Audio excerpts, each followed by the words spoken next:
sé cuál es.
Hola, buenos días.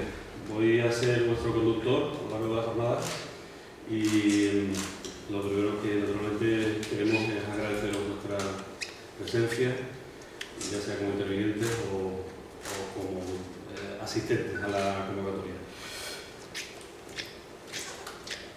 Hoy se van a abordar una de esas cuestiones, da la impresión de que tiene un altísimo interés porque nos va a afectar mucho desde el punto de vista económico, desde el punto de vista cotidiano, de nuestra vida cotidiana como consumidores, pero que seguramente está pasando casi de puntillas por nuestra sociedad, seguramente porque es un asunto muy complejo, un asunto muy difícil de abordar y que no cabe desde luego un tuit que parece que es el modo de comunicación ahora al uso, ¿no? Desde luego eso no cabe, esto no cabe en un tuit. Seguramente eso explica el hecho de que estamos pasando de puntillas por algo que nos va a afectar a todos de manera muy, muy severa.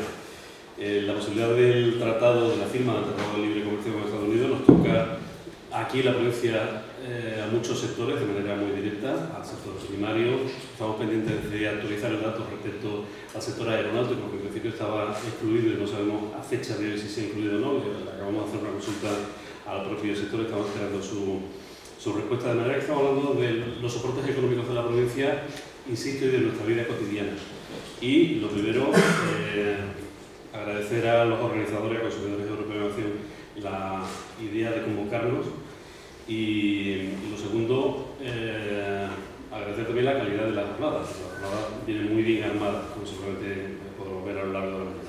En fin, vamos a abrir una primera ronda sencillamente de presentaciones y a continuación entramos ya directamente en materia con la participación de Concha Latorre, que es profesora de la Universidad Complutense de Madrid y una de las mayores expertas que hay en España a propósito del alcance que tiene la fecha de hoy este documento. Ronda de presentación, por lo tanto, presidente de Consumidores Europeos en Acción, José Antonio Retorriaga.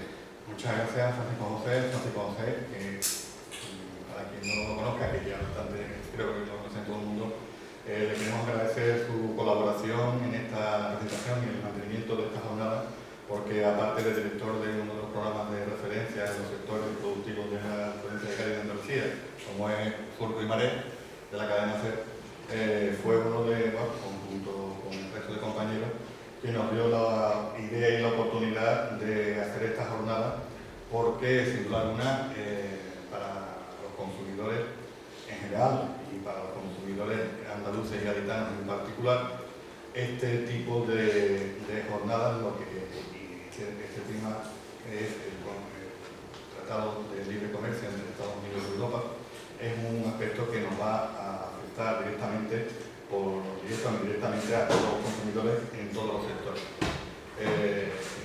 Desde hace ya algún tiempo, Consumidores Europeos de Nación se ha ido dedicando a organizar este tipo de jornadas, precisamente para ir estudiando y analizando los sectores que en este caso afectan directamente a los consumidores gaditanos y andaluces antes de que se produzcan los acontecimientos. irnos adelantando a los acontecimientos para que no suceda como nos suele suceder, desgraciadamente, y en este país tenemos a lo mejor alguna referencia, por ejemplo, con la situación inmobiliaria, y aquí tenemos un experto en el tema inmobiliario, de que quizás por no adelantarse a los acontecimientos, a las circunstancias, o no saber analizar realmente las circunstancias que se nos venían, pues nos hemos visto pues con un problema en materia de consumo muy importante. En este caso, nosotros creemos que, como se dice habitualmente, en lo que se llama la agenda del consumidor, este puede ser uno de los temas más vigentes y más actuales, porque precisamente la vigencia y la actualidad de estas jornadas vienen acompañadas de una visita del presidente de los Estados Unidos a Europa, en el que uno de los asuntos más importantes que ha tenido ha sido precisamente la negociación, o intentar cerrar esta negociación que lleva ya la Torre lo explicará, debatiéndose desde hace ya bastantes años, y precisamente desde Estados Unidos, y fundamentalmente también desde los países más potentes de Europa, se está planteando la necesidad de cerrar este tratado lo antes posible. Uno de los grandes aspectos que hemos visto desde consumidores, y que ha sido una de las grandes críticas de esta negociación, ha sido fundamentalmente la oscuridad, la falta de información, la dificultad a la hora de acceder cuáles son los contenidos sobre lo que se establece. Y precisamente, y en la documentación propia de la Comisión Europea, la propia comisaria Cecilia Malmström, que es, digamos, la comisaria de Comercio, que es la que está llevando todas las negociaciones en representación de la Comisión Europea, lo que ha solicitado a los Estados es que fomente este tipo de charlas y de temas informativos a la ciudadanía, a los sectores también productivos, para que este tratado sea más cercano a los ciudadanos. Nosotros creemos, y una pequeña crítica que hacemos, no va por la lectura, es el hecho de que estas jornadas creo que deberían de haberse organizado desde la propia administración pública. Creo que este tipo de cuestiones son las que deberían de dedicar espacio, tiempo y ocupación las diferentes administraciones públicas para informar a los sectores afectados de un tema tan importante como este. Nosotros, desde lo que se llama, o más llaman, la sociedad civil, creemos que estábamos obligados, como asociación de consumidores, a hacer este tipo de jornadas para intentar traer, en este caso, a las personas que consideramos que están más informadas directamente en este tema. En este caso, hemos conseguido la colaboración de la profesora La Torre, que ha hecho el estudio más importante que se ha hecho en España sobre las posibles repercusiones que este tratado puede tener en nuestro país, y sobre todo, una cosa que para nosotros es fundamental, el conocimiento de cómo a los diferentes sectores o instituciones productivas o sectores productivos de nuestra provincia, una provincia netamente exportadora, puede afectar. Y por tanto, pues hemos invitado a todos los sectores productivos, en este caso Cámara de Comercio, Confederación de Empresarios, Autoridad Portuaria y Confederación me parece que me falta una, y Puerto, la Autoridad Portuaria, digamos todos los sectores que para nosotros son los que van a estar más afectados, para que nos trasladen cuáles son sus inquietudes sobre lo que conocen y sobre lo que pueda repercutir este aspecto. Yo, en el capítulo de agradecimiento, antes que nada, pues, a todos los presentes en estas jornadas, que desde la humildad nosotros hemos intentado organizarlo de la mejor forma. También decir que teníamos confirmada la asistencia de un representante de la Embajada de Estados Unidos en España, que iba a venir. De hecho, ha participado en diferentes actividades con diferentes charlas con la profesora La Torre, pero a no ser que esté en el aeropuerto perdido, a mí todavía no me ha llamado para confirmarme la asistencia, con lo cual nosotros hemos hecho todo lo posible para que también ver la otra parte, digamos, que nos hayan confirmado la asistencia. Eso lo tenemos que, por lo tanto, también muchas veces la impuntualidad europea y latina a lo mejor se le ha pegado también a la parte americana. También pongamos todo esto en foco. Y también, para decir todo, hemos invitado también a la federación de asociaciones más importantes que tiene, bueno, que engloba a todas las asociaciones de consumidores europeas, que es el BEUC, el Buró Europeo de Asociaciones de Consumidores, que también lo hemos invitado al responsable económico que es de España y que es catalán, y que declinó su asistencia, entre otras cosas porque no se consideraban capacitados para ir a una jornada de estas características.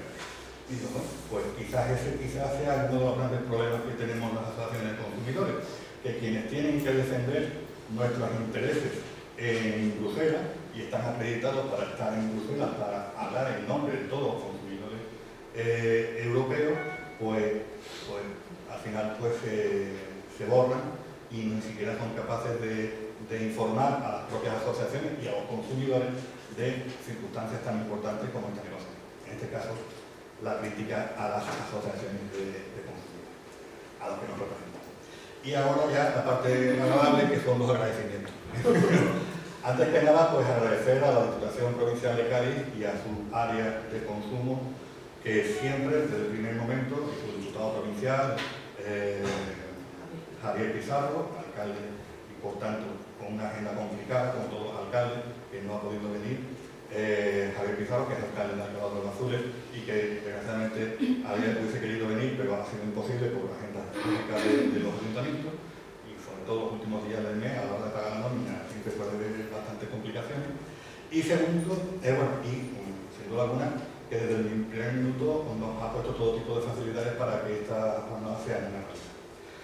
En segundo lugar, fundamentalmente, a mi convecina Elena Amaya, que aparte de diputada del área tecnológica, digamos, de la empresa pública, empresa de Pixar, empresa de informática, que también es un sector muy afectado por este tipo de negociaciones, pues su presencia aquí en representación de la Diputación y aparte en doble satisfacción de que también es de mi pueblo, porque queda todo en casa. Y sobre todo agradecerte tu colaboración y tu disposición para estar en esta reunión. Después también, pues sin duda alguna, la colaboración y la presencia de Angélica González Nieto, representante, en este caso jefa del Servicio de Consumo de la Junta de Andalucía, en la que tenemos el placer de que siempre que hacemos alguna actividad tenemos su presencia y su apoyo desde el primer momento en que se creó esta asociación, lo cual te lo queremos agradecer. Y sin duda alguna, pues a todos los representantes de los diferentes colectivos que van a participar en esta jornada, a Francisco José Román, que va a mantener, digamos, toda la jornada, y a todos los presentes, y también al vicepresidente, en este caso de la SAJA, y amigo, y también de Puerto Real. Este es el poder de Puerto Real, aquí en la jornada, Pedro Gallardo, que nos va a hablar también sobre uno de los sectores que también va a estar más afectados, cosas positivas y negativas, como el sector agrícola, agropecuario de la provincia de Cádiz, y que para nosotros también es importante tener en conocimiento. Y sin duda alguna, la ponente que se ha desplazado desde Madrid para ver rápidamente lo que es Cádiz, lo cual es bueno, porque no lo conocía, y anoche pues ya empezó a plantearse a ver si había una plaza libre en la Universidad de Cádiz para hacer un traslado de un estudio, lo cual también es bueno para la primera vez, y para vender, digamos, lo que es la provincia. A todos los colectivos que han colaborado en la organización de esta jornada, pues muchas gracias, y nada más que darle la palabra a la diputada y agradecerle. Pues nada, buenos días a todos y a todas. En primer lugar, decir que la agradecida, y no es una frase típica, la agradecida soy yo, porque, y hago un poquito cercano este tema, cuando mi compañero Javier Pizarro, el diputado de consumo, me decía que no podía asistir, yo soy compañera de su área, me decía, Elena, pues ya estoy allí, porque además me interesa estar, es un tema que hemos debatido en el ayuntamiento, y como bien ha dicho Aldai, falta información.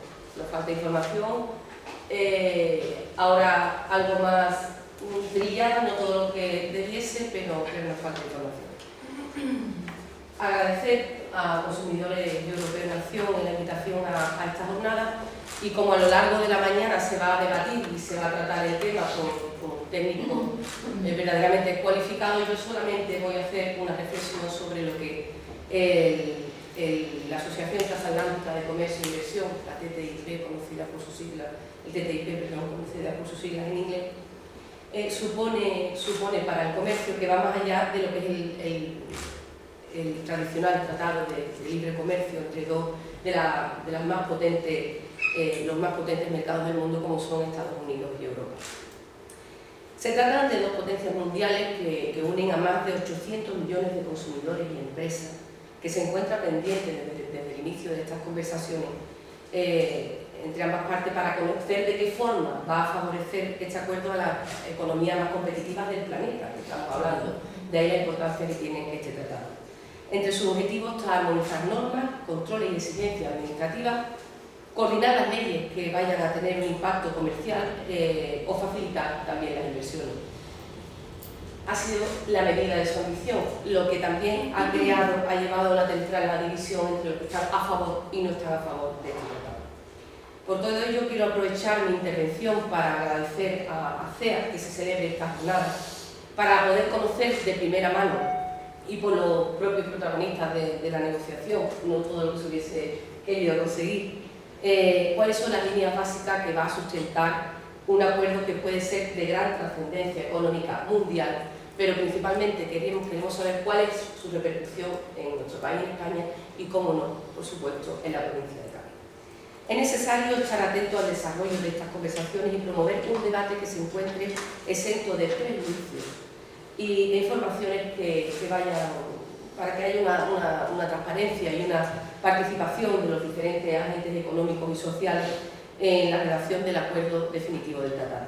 En la encomienda que desde el Consejo de la Unión Europea, de las delegaciones que están negociando este acuerdo, se especifica, y leo literalmente, que el acuerdo deberá confirmar que la Asociación Transatlántica sobre Comercio e Inversiones se basa en valores comunes, incluida la protección y promoción de los derechos humanos y la seguridad internacional.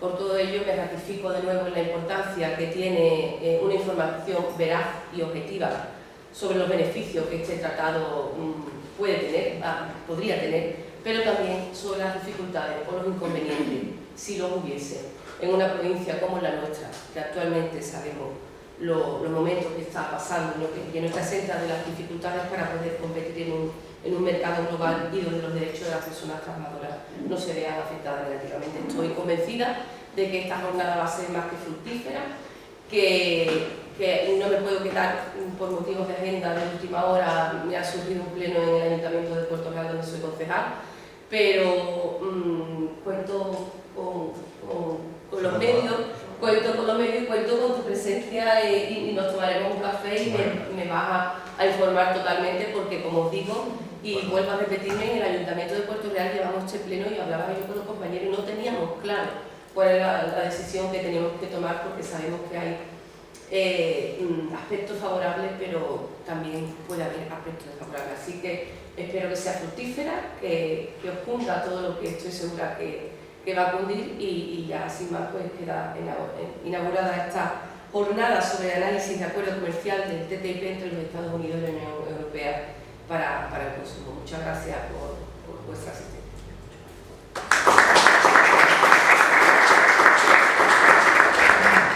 Bueno, Pues seguimos. Os dejo y lo dicho, me contáis. Muy bien.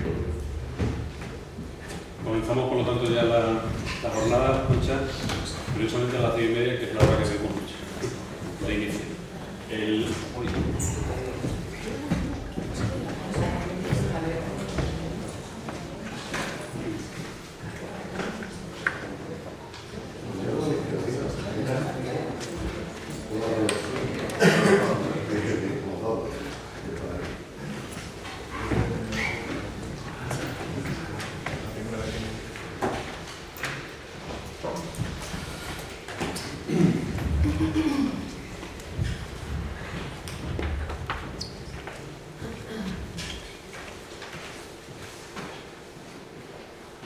Bueno, ya les había señalado al principio que la profesora Concepción Latorre Muñoz es seguramente la mayor especialista desde el punto de vista técnico del documento en nuestro país. Ha realizado un estudio muy profundo a propósito del alcance del contenido del mismo. Es profesora de la Complutense de Madrid y es investigadora colaboradora de la Universidad de Harvard. Así que, buenas tardes. Y si les parece bien, yo lo que le propondría, profesora, es que vayamos desarrollando nosotros y yo irle haciendo preguntas. Conforme vayamos avanzando, ponerla siempre en la situación más incómoda posible. Bueno, pues parece que comenzamos presentando el documento. ¿Qué es el documento? ¿Qué debemos esperar del documento? Muy bien. Bueno, déjenme que comience con algún agradecimiento por bien que me han tratado desde que me han contactado, por darme la oportunidad de conocer Cádiz, que no lo conocía, y estar aquí, que me encantará. Me encantará escuchar también las inquietudes de los sectores, algunos datos más concretos que no son tan fáciles de conseguir para la provincia de Cádiz. He buscado algunas cosas, pero esa información me estaba resultando muy costosa y creo que ahí puede haber un debate interesante y ver a lo mejor algunos puntos entre la visión que yo he desarrollado, mi forma de enfocar el tratado y lo que ustedes ven, me encantará. Bueno, muchas gracias entonces a la Asociación de Consumidores Europeos. Nosotros, como muy bien ha dicho el presentador, hemos realizado un libro entre varios investigadores, déjenme que les cite, puesto que lo hemos hecho entre varios. Es un investigador japonés, Michi Yonezawa, una investigadora china que se llama Jin Fu, y yo misma. Y entonces me voy a poner ahí porque me va a ser más sencillo pasar las transparencias, si no me voy a crear una cierta distancia. Entonces, este libro está lleno de cifras, lo he traído, si lo quieren ojear, está en internet, lo pueden conseguir con mucha facilidad si ponen el título.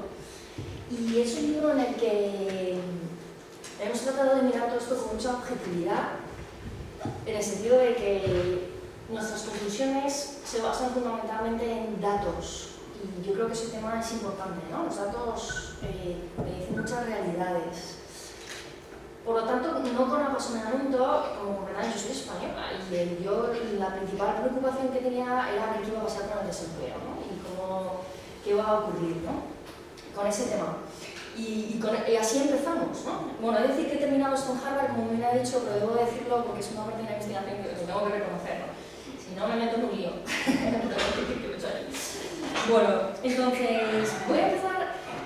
Yo tengo la sensación de que, claro, yo tengo una visión más macro porque cuando te piden que hagas un estudio para España, pues no puedes meterte en el último sector de algún lado, y por eso me parece que de los datos que yo les dé, con la información que ustedes tienen de sus sectores, podremos despejar, y me encantará oírselo, ¿no?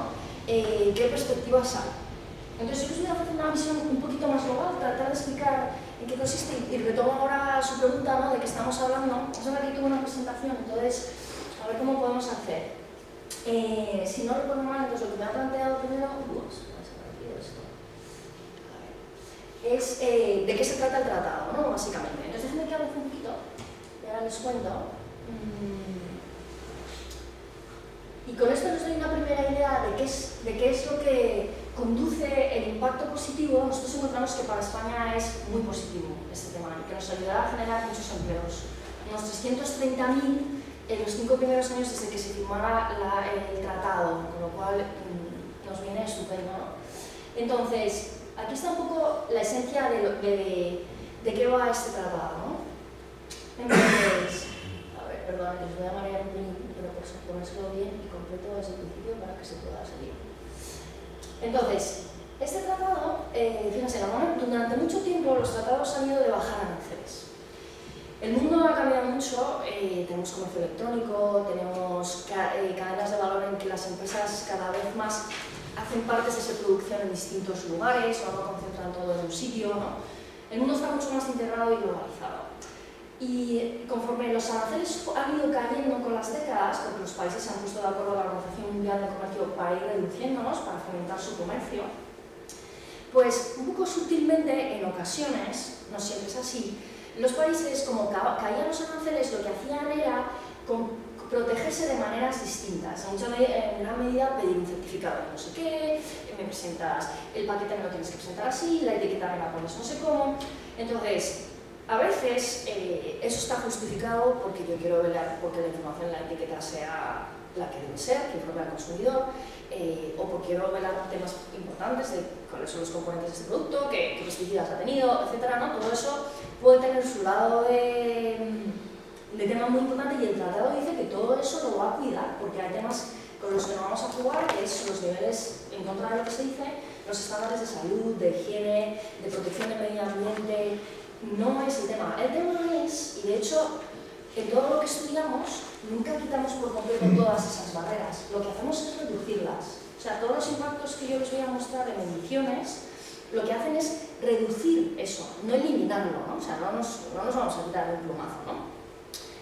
Pero es verdad que algunas de ellas sí que son un poco con afán proteccionista, y los americanos son bastante suyos, es un mercado complejo, es parte de lo que yo les voy a explicar, ¿no? Entonces, van muy por su lado en algunas regulaciones, no adaptan los estándares internacionales, ¿vale? Y entonces, ahora irá saliendo eso, me imagino, ¿no? Entonces, sobre todo es una cuestión de quitar trabas burocráticas a la gente, pero esa burocracia mala, ¿no? Sin jugarnos los temas importantes. Ese es el objetivo y eso es lo que los políticos han de conseguir. Y también tenemos que estar pendientes de que eso sea así, ¿no? Llamarles al orden si no lo fuera. Pero el objetivo es ese, no quitar todas las... no toda la burocracia, porque hay alguna que es necesaria, ¿no? Luego, ¿qué pasa con esa burocracia? Que al exportador que está aquí, cuando voy a Europa me piden unos papeles y cuando voy a Estados Unidos unos completamente distintos. Entonces, eso para una pequeña empresa le bloquea, porque no tiene la capacidad de conseguir este certificado, porque no saben ni lo que es, porque es distinto que Europa, ¿no? Y entonces eso a los que los consiguen les hace duplicar costes, porque es el mismo producto, le tengo que cambiar el empaquetado, la forma de hacerlo, la presentación, aquí el pesticidas no sé cómo, entonces a lo mejor tengo que comprar, pues entonces tengo que cambiar los pesticidas que usaba. Bueno, estas cuestiones, ¿no? Entonces, lo que se propone en Europa y Estados Unidos en gran medida es generar más empleos, porque en las áreas las necesitamos y porque estamos viendo todo un ascenso asiático, porque el futuro en gran medida está en Asia y esto es parte de lo que Europa también quiere posicionarse y que no sea así. Y de hecho, el objetivo también del tratado es que estas nuevas formas de comerciar, estas nuevas, a lo mejor si se ponen de acuerdo para este tipo de productos las reglas son este certificado, este otro y el de más allá. Y entonces lo hacemos así tanto en Europa como en Estados Unidos. ¿Qué conseguimos? Como han dicho en la introducción, son los dos mayores bloques de comercio del mundo. Entonces, si nosotros ponemos un poco las reglas de cómo se hacen esos productos, de repente el mundo entero tiene 800 y pico millones de potenciales consumidores a los que puede hacer llegar sus productos de la misma manera. Justo les quitamos el mareo que hay ahora mismo para el exportador europeo de que si es Estados Unidos es distinto que si es Europa, ¿no? Entonces, mucho del objetivo del tratado es que lo que aquí se acuerde sea un estándar mundial. Y eso nos daría, tanto a Europa como a Estados Unidos, una posición avanzada a la hora de decir las reglas es por ello y no las pone China, que es el tercer gran exportador. Ahora mismo, Europa y Estados Unidos están ahí a la cabeza, pero lo que hemos visto en los últimos años es que China va creciendo, que es mostraré algún dato, y Europa va cayendo. Y esto es un tema muy gordo. O sea, Europa no va cayendo porque exporte menos, porque se está exportando más, pero menos rápido que China.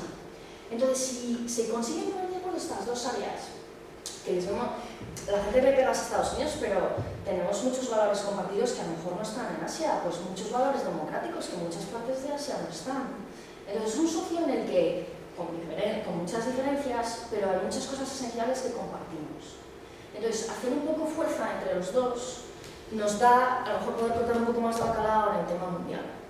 No sé si le contesto, sí, sí, perfectamente. Pero, profesora, decía usted que, efectivamente, como era el caso de la pequeña empresa que gestiona su producto en el mercado europeo y que tiene un certificado pendiente con Estados Unidos, en el momento en el que se firme el tratado, en caso de que finalmente se llegue a la firma, ¿se va a unificar ese criterio? Es decir, ¿va a haber el mismo protocolo para vender en Francia que para vender en...? Entonces, eso es parte de lo que se está discutiendo. O sea, ahora mismo, en buena medida en Europa, en buena medida depende del sector también, pero en Europa está bastante unificado, sobre todo lo que son comercio de bienes, la agricultura, por ejemplo, las manufacturas, pero en tema de servicios, desplazar a un arquitecto, un abogado, etc., es bastante complejo. Todavía en Europa, y eso que se supone que lo tenemos que haber unificado, ¿vale? Entonces, ¿qué ocurre? En eso es parte de lo que se tiene que poner de acuerdo. Si va a ser exactamente lo mismo en Europa que en Estados Unidos, puede depender del producto. El acuerdo puede tomar distintas formas. Una forma puede ser lo que se acordó dentro de la propia Europa. Cuando se crea la Comunidad Económica Europea, que avanzaba en distintas fases, hubo un momento en el que justo para poder favorecer el comercio de bienes y servicios, Europa tuvo que ponerse de acuerdo y decir, vamos a ver, tú vas a exportar esta silla y eres griego, ¿no? Tienes tu legislación griega, ¿no? Y Alemania tiene su legislación de sillas o de manufacturas alemana. ¿Y entonces qué hacemos? Porque se supone que hemos unificado nuestros mercados y entonces si tú has pedido unos requisitos que son distintos porque eres griego y yo los pido los alemanes, ¿qué hacemos ahora? Porque ¿cuál es el bueno? Entonces Europa en ese proceso llegó a lo que se llamaba el reconocimiento mutuo. Si un Estado soberano decide que esto es lo que hay que hacer, nadie le va a poner pegas en Europa. Ese proceso es muy intenso, el TTIP no va a ser tan intenso porque es mucho más difícil con Estados Unidos porque no tenemos un proyecto tan ambicioso como mucho. Entonces, dependerá del producto, a lo mejor en algunos de ellos sí que se llega a ese mutuo reconocimiento. Eso es parte de lo que se está negociando. O a lo mejor lo que hacen es ponerse de acuerdo en unos estándares comunes.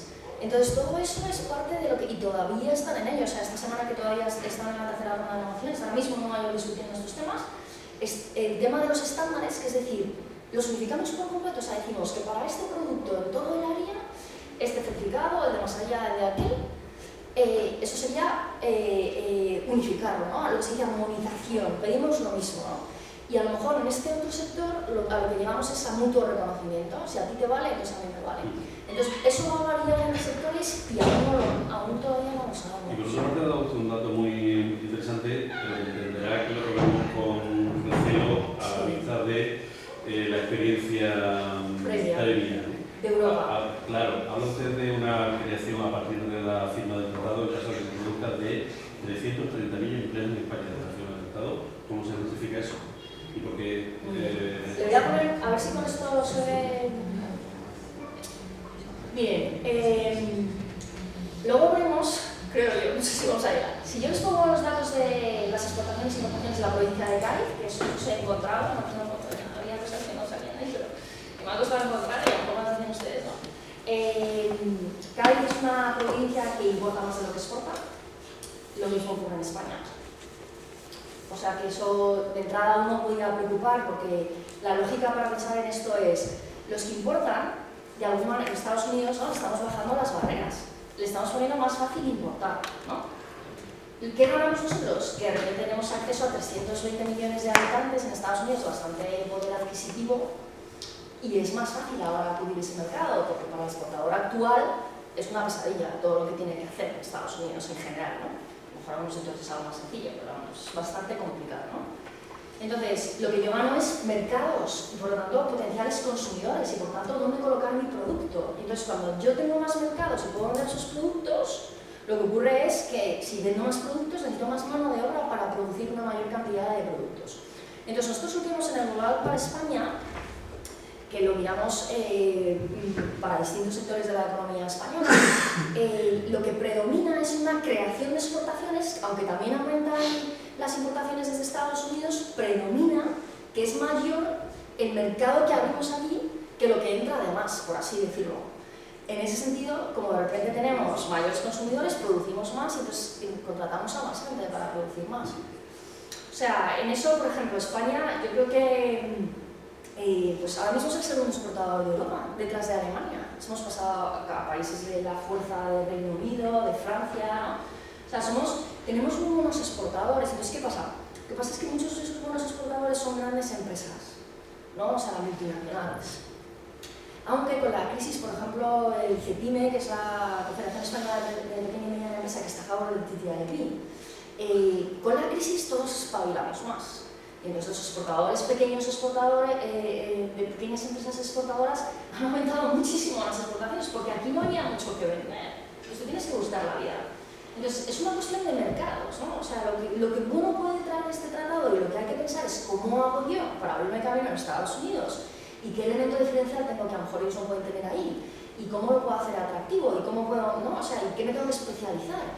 Es cómo puedo ampliar mis mercados y de eso vienen ya solo cosas buenas porque vienen más mano de obra trabajando y más mano de obra es más renta en el país y a su vez tiene el efecto que se realimenta de que si yo genero más empleo, pues el propio comercio local, que a lo mejor no tiene tanto que ver, no está más protegido de entrada de la posible competencia, pero si tienes más gente con empleo, lo que ocurre es que aumenta más la demanda de todo, ¿no? O sea, generas dentro de... No sé si me explico. Sí, perfectamente. Hay un sector muy potente primario en Andalucía, que es la provincia de Cádiz, y el desarrollo una producción agraria ecológica también ya muy sólida y en proceso de crecimiento. Y esos sectores, al menos una parte de esos sectores, están advirtiendo sobre los riesgos que puede entrañar la política de transgénicos que está en vigor en Estados Unidos y que se podría contagiar en Europa.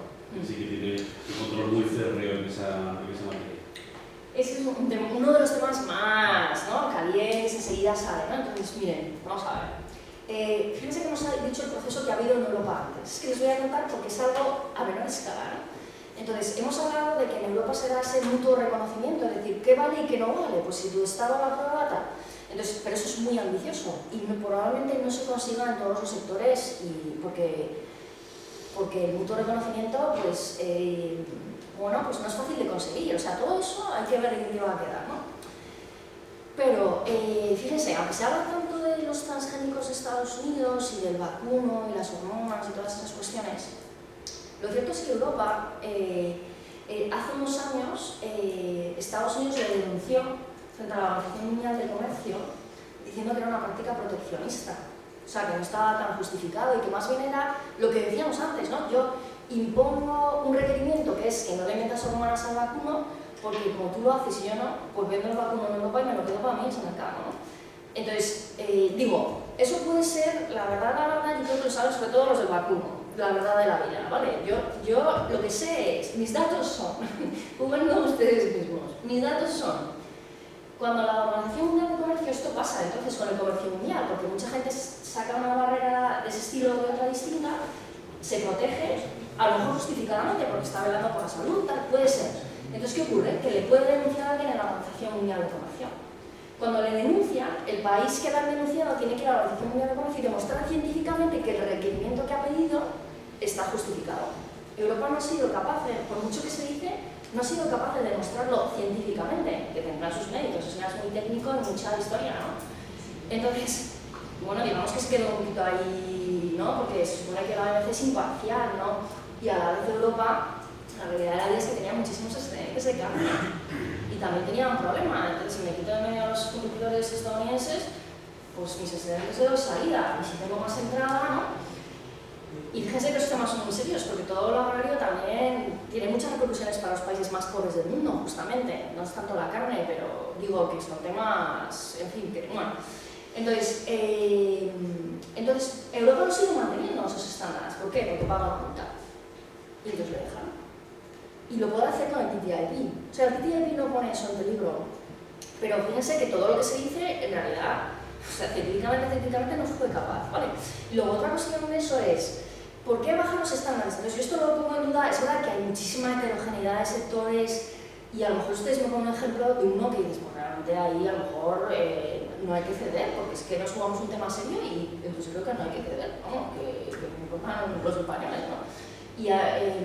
Pero fíjense, me parece que a lo mejor es más algún sector aislado y yo veo a los que están en contra que utilizan eso para cargarse todo el tablado. Entonces, vamos a ver. Si el sector es específico, negociémoslo para las circunstancias. Si no te cargas un tratado que genera más de 30.000 empleos que lo necesitamos para comer, por estas pegas, tratemos esas pegas, dejémoslas fuera, hagamos una excepción, tal, pero no. Pero danos más mercados, que eso es un poco la solución que necesitamos, ¿no? Entonces, ¿por qué los estándares europeos son más bajos, más elevados?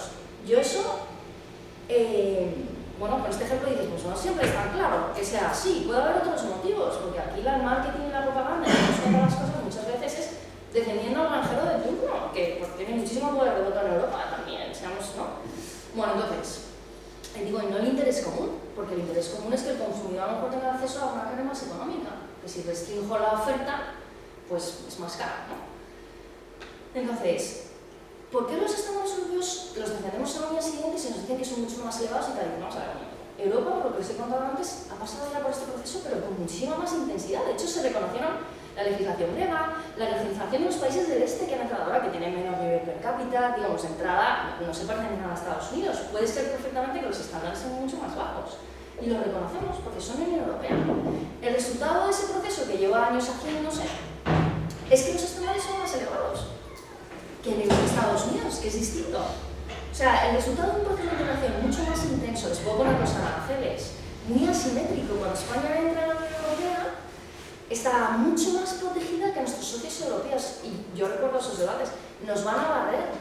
Eso no ha sido así. España hoy es el segundo exportador de Europa. Entonces un miedo, dices, es que tú desconfías de la capacidad exportadora de tus empresas.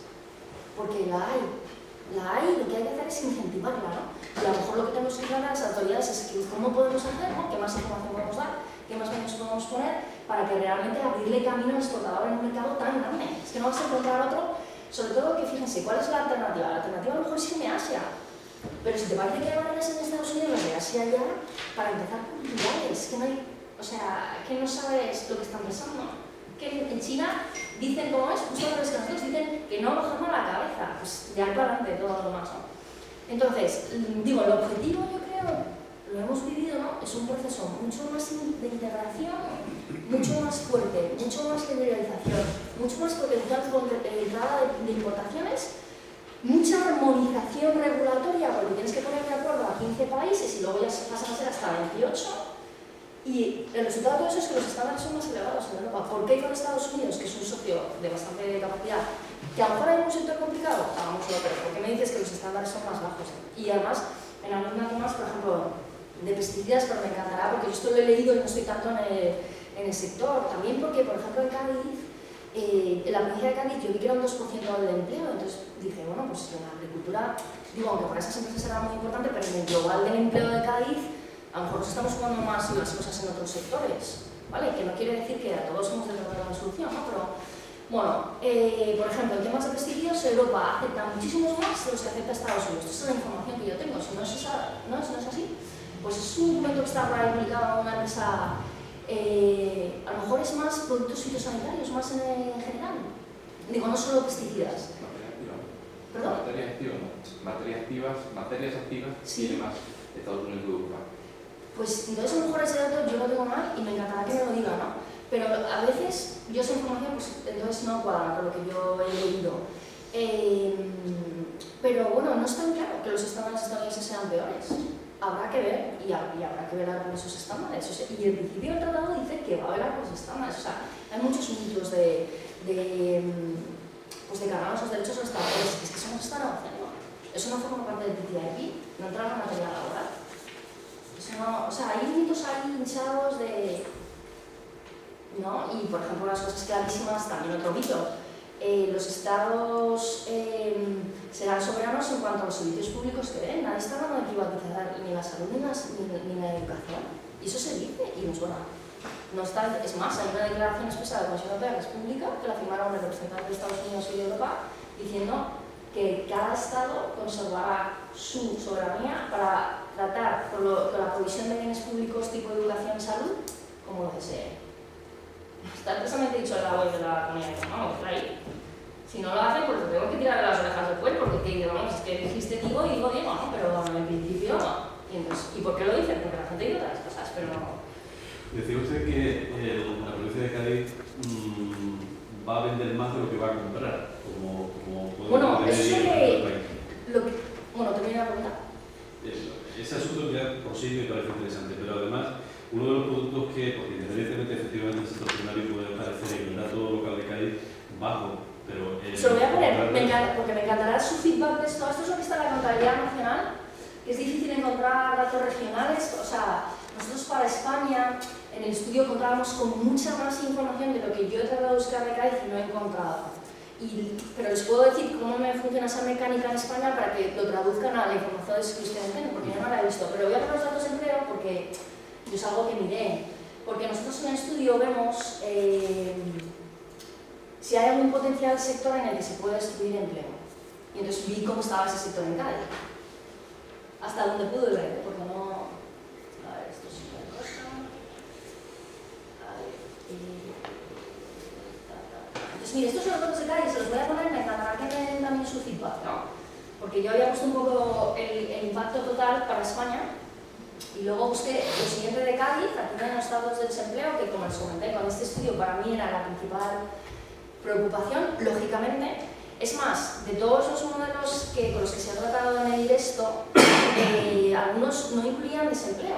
O sea, eso es una cuestión como muy técnica y no es que estén mal hechos por eso, pero nosotros hemos querido estimar el número de trabajadores de nuevos empleos y entonces lo hemos podido hacer, cosa que otros han tenido que dar otros datos para hacer eso. Y no es que esté mal, porque en el mundo de medir esto está muy extendido el no tener desempleo. Nosotros no quisimos pasar por ahí, ¿vale? Entonces, aquí tienen los datos de Cádiz, esto es lo que está disponible en la EPA, o sea, son datos muy públicos y es toda la provincia, ¿no? Y entonces aquí tienen, me voy a poner un poquito así, no sé, esta raya grande, ¿no? Esto empieza en 2008, está por trimestre y lo último que cubre es el último trimestre de 2015. Hasta ahí llega la serie, ¿no? Entonces, bueno, lo que vemos es ese ascenso, ¿no? Y cómo queda, bueno, los últimos trimestres sí que ha habido un pequeño ascenso, aunque al final está muy plano, y entonces queda un dato total de 36,7% de desempleo total en la provincia de Cádiz. Eso es lo que dice la EPA, ¿vale? Vemos que es más elevado en el agrario, este es el agrario, entonces ahí es más de la mitad, lo que justifica su preocupación por ese sector. Pero sin embargo, el número de desempleados es 9.700, que comparados con los 213.000 que tengo en Cádiz, es verdad que tengo algunos sin clasificar por sectores, que son 136.000 que son estudiantes, que todavía no les puedes asignar a ningún sector, o gente que lleva más de un año sin empleo y entonces han perdido, no los sitúan en ningún sector, podrían haber puesto el último, pero no lo sacan de ahí. Y luego, y construcción también muy elevado, son los que tiran para arriba más de esa tasa de desempleo, pero son 11.200 personas según los datos oficiales.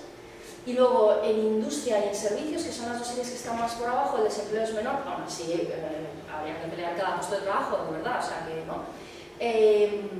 Entonces, servicios es un 14%, pero es mucho más grande, son 50.000 empleos, ¿no? Y en industria un 18,7% y son unos 8.000 empleos. Y luego ya digo, un colectivo enorme de 136.000 que no les hemos puesto en ninguna parte ahí, ¿no? Y que son todo un reto. Esos niveles de desempleo, unidades, etc. Por eso, cuando me habla del sector agrario, digo, y a lo mejor esos son los puntos que puede ser muy interesante, ¿no? De cómo abrirles camino, ¿no? Si es algo como más novedoso, innovador, etc.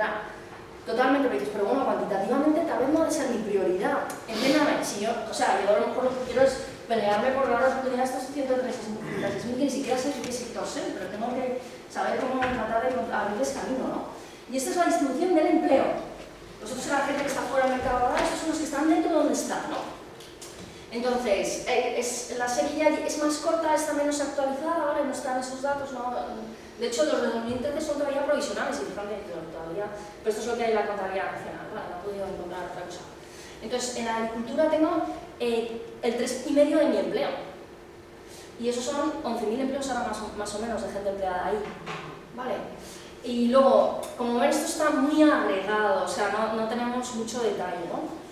Pero luego está todas las industrias extractivas y toda la industria, ¿no? Todas las manufacturas, es más o menos un 9,5% del empleo. ¿Y dónde está el grueso? El grueso está toda la hostelería, el comercio, grande o pequeño, ¿no? Ahí hay muchísimo, un tercio del empleo, ¿no? Entonces ese sector es un sector que de entrada, bueno, a nosotros nos sale muy bien que todos los servicios en general se beneficiarían del tratado. Europa es una gran potencia exportadora de servicios y la más grande del mundo. Es verdad que cada vez menos va menguando su peso y España también. Entonces, aunque esos sectores de entrada exportan menos, pero algunos sí que exportan, algunos de los sectores de servicios sí que exportan. Entonces nos salen todos que les va muy bien en temas de servicios. Luego tienen otro gran colectivo, incluso todavía más grande, que están en el sector público, en la educación, en la sanidad, en algunos servicios más, actividades artísticas, recreativas, ¿no? Ahí es donde más empleo me estoy jugando, o sea, ahí es donde más tengo que poner el punto de mira que puede salir de las negociaciones o que tengo que demandar más y pelear más y decir a los políticos que por ahí no paso. Pero cuando me habla de la agricultura digo, sale, o sea... Sí, claro, pero como demuestra perfectamente en mi gráfico, hay muchos sectores que seguramente no vayan a estar directamente implicados o tocados, por ejemplo, la administración pública, por ejemplo, defensa, es decir, que efectivamente son los grandes núcleos. En cualquier caso, voy a insistir, a pesar de todo, aunque sea por una cuestión cultural. Ha habido un debate hace relativamente poco tiempo, no tengo el dato ahora mismo de las exportaciones, pero independientemente de la creación de empleo, una de las exportaciones de calidad de la provincia de Cádiz es el vino de Jerez, reconocido en todo el mundo y con un valor patrimonial importantísimo. Recordarán perfectamente ustedes que hace unos años se había producido un debate legal muy importante porque la marca Jerez, que era propia nuestra, fue copiada, digo la palabra en su término más amplio por los vinos de California, y mientras que la legislación europea le dio la razón a Jerez, la norteamericana le dio la razón al vino de... En definitiva, ese asunto me lleva a la pregunta. La pregunta es, ¿qué modelo legal regulador va a estar vigente? ¿El nuestro? ¿El suyo? Dependerá del sector. Entonces, pero por ejemplo, ese es uno de los temas que son importantes en el TTIP para los exportadores españoles. Fíjense, para los exportadores españoles hay una serie de cosas que son las que les producen dolor de cabeza y les suponen muchísimo obstáculo, pero uno de los temas justo a dejar muy claro, ¿no?, y a preservar es los fraudes con la denominación de origen. Entonces, en principio es uno de los temas que esas cosas no deberían pasar. Porque hay fraudes en ese sector, como he dicho, y en el calzado, por ejemplo, hay otros. También es famoso por eso. Entonces, claro, eso para nosotros nos quita mucha competitividad. El naval, no conozco, estoy pendiente del dato del aeronáutico, que aquí en la provincia que fomenta la Valle de Cádiz, que insisto, estaba pendiente de saber si finalmente se incorporaba o no al tratado, porque inicialmente había quedado excluido, no sé por qué razón, pero había quedado excluido. El aeronáutico, pero no el naval. No sé si el naval, aunque entiendo que el naval no tiene por qué ver a Estados Unidos como competencia, porque la competencia está en Corea, que tiene una mano de obra mucho más barata. En cualquier caso, le pediría una reflexión respecto al naval, porque también es algo... Pues con Corea, fíjense, acabamos de firmar un tratado de libre comercio. Yo no he mirado los datos para el sector naval ahí, pero por ejemplo el automóvil ha sido sumamente favorable, uno de los países más cerrados. Teníamos mucha dificultad y Corea tiene varias marcas automovilísticas de peso y se están abriendo muchísimo camino y ha sido un exitazo, vamos, está en el libro. Es uno de los casos que se estudian en el libro para el sector del automóvil, el impacto que ha tenido de elevación de nuestras exportaciones y también ha aumentado un poquito las importaciones de Corea. Entonces, en naval no he visto el caso concreto. Entonces, yo les voy a dar una manera de pensar qué puede ocurrir con mi sector, que es lo que nosotros vemos con los datos. Entonces, voy a poner los datos del total de España, porque yo lo que hice... Voy a avanzar un poquito. Yo lo que hice fue... aquí está. Este es el impacto de la producción sectorial, ¿vale? Entonces, en rojo aparecen los sectores que disminuyen su producción y por lo tanto son aquellos en los que se distribuiría empleo. Como ven, el único caso que tenemos de eso, pero esos son, claro, son para el total español, ¿vale? O sea, ahí hay detrás muchas provincias, muchas, ¿no? Entonces, el único caso que tenemos de contracción, he de decirles que estos datos son los datos que hemos hecho más estimaciones después del libro. O sea, esto es un poquito, en el libro nos sale alguno un poquito más tocado. Es un poco técnico de explicar el modelo, porque en la forma de actuar las multinacionales y modelizarlas, era muy complicado hacer una cosa y finalmente la hemos hecho. Y entonces, en nuestro libro, las multinacionales están sobre todo en sectores de servicios. Entonces, fíjense, aunque a veces tenemos cierto miedo a las multinacionales, es justificado, a nosotros lo que nos sale es que ellas proveen muchos servicios, por ejemplo, de asesoría o de la seguridad de mi empresa, de la limpieza, Entonces, en la medida en que hay mayor competencia en esos servicios, lo que ocurre es que los abaratas y entonces beneficias no solo al propio sector servicios, sino a todos los que te demandan la seguridad, la limpieza, distintos servicios que otras empresas utilizan. Entonces, les abaratan los costes de los intermedios que utilizan. Entonces, tiene un efecto todavía de mayor generación de empleo en otros sectores de la economía. Pues es un efecto está muy estudiado en la economía, o sea, que no es que lo hayamos descubierto nosotros, pero vemos que se da, ¿no? Entonces, eso lo hemos medido mejor después en otra versión, ¿no?, y que algún día publicaremos, pero de momento, entonces, ahí el sector del automóvil estaba un poquito más tocado en los datos del libro y cuando hemos incluido esto hemos visto que se recupera, ¿no? O sea, que algo que no veíamos también, ahora parece ser que está mejor y que nos sale más beneficioso. Pero sí que habíamos visto el caso de Corea, porque era un caso clarísimo que demostraba la competitividad de nuestro sector. Y yo creo que eso nos falta, y creo que bueno, también nos darle al seso de la manera en que puedo aumentar siempre la competitividad de mi sector, porque esa es la historia, nuevos mercados, más exportaciones, tal, ¿no? Entonces, pero os voy a explicar lo que pasa con otro transporte, porque este nos sale dañado y ahí está los que usted me estaba comentando, otro transporte es todo lo que no es automóvil. Por lo tanto, está el naval, el aeroespacial, todos están ahí juntos, ¿vale? Entonces, varias piezas de información influyen en el resultado que yo encuentro para esos sectores. Y yo creo que son los datos que ustedes que conocen mucho más acerca del sector concreto que a mí más me interesa, son los que tienen que evaluar en su cabeza y ver cómo le podría afectar, ¿no? Entonces, o en su cabeza o con los datos, ¿no? Entonces, ¿qué ocurre? Porque aquí tenemos 21 sectores. ¿Por qué tenemos esos 21 sectores tan concretos? ¿No? O sea, tenemos la economía española troceada en 21 trocitos. Entonces, ¿por qué? Porque para todos esos sectores ha habido que traducir en costes, para poder medir el impacto, ha habido que traducir en costes esas dificultades de las que estamos hablando, de que me piden este certificado, me paran el container en la frontera, me lo inspeccionan y me retrasan una semana cada vez que hacen eso, y además en muchos casos lo hemos inspeccionado aquí antes, ¿no les sirve eso? ¿Tenemos que hacerlo 2 veces? Pues eso es un clásico ejemplo de duplicar costes, ¿no? Y es justo lo que dices, pues a lo mejor no hace falta, ¿no? O a lo mejor sí, pero veámoslo, ¿no? Y a ver si nos podemos poner de acuerdo, ¿no?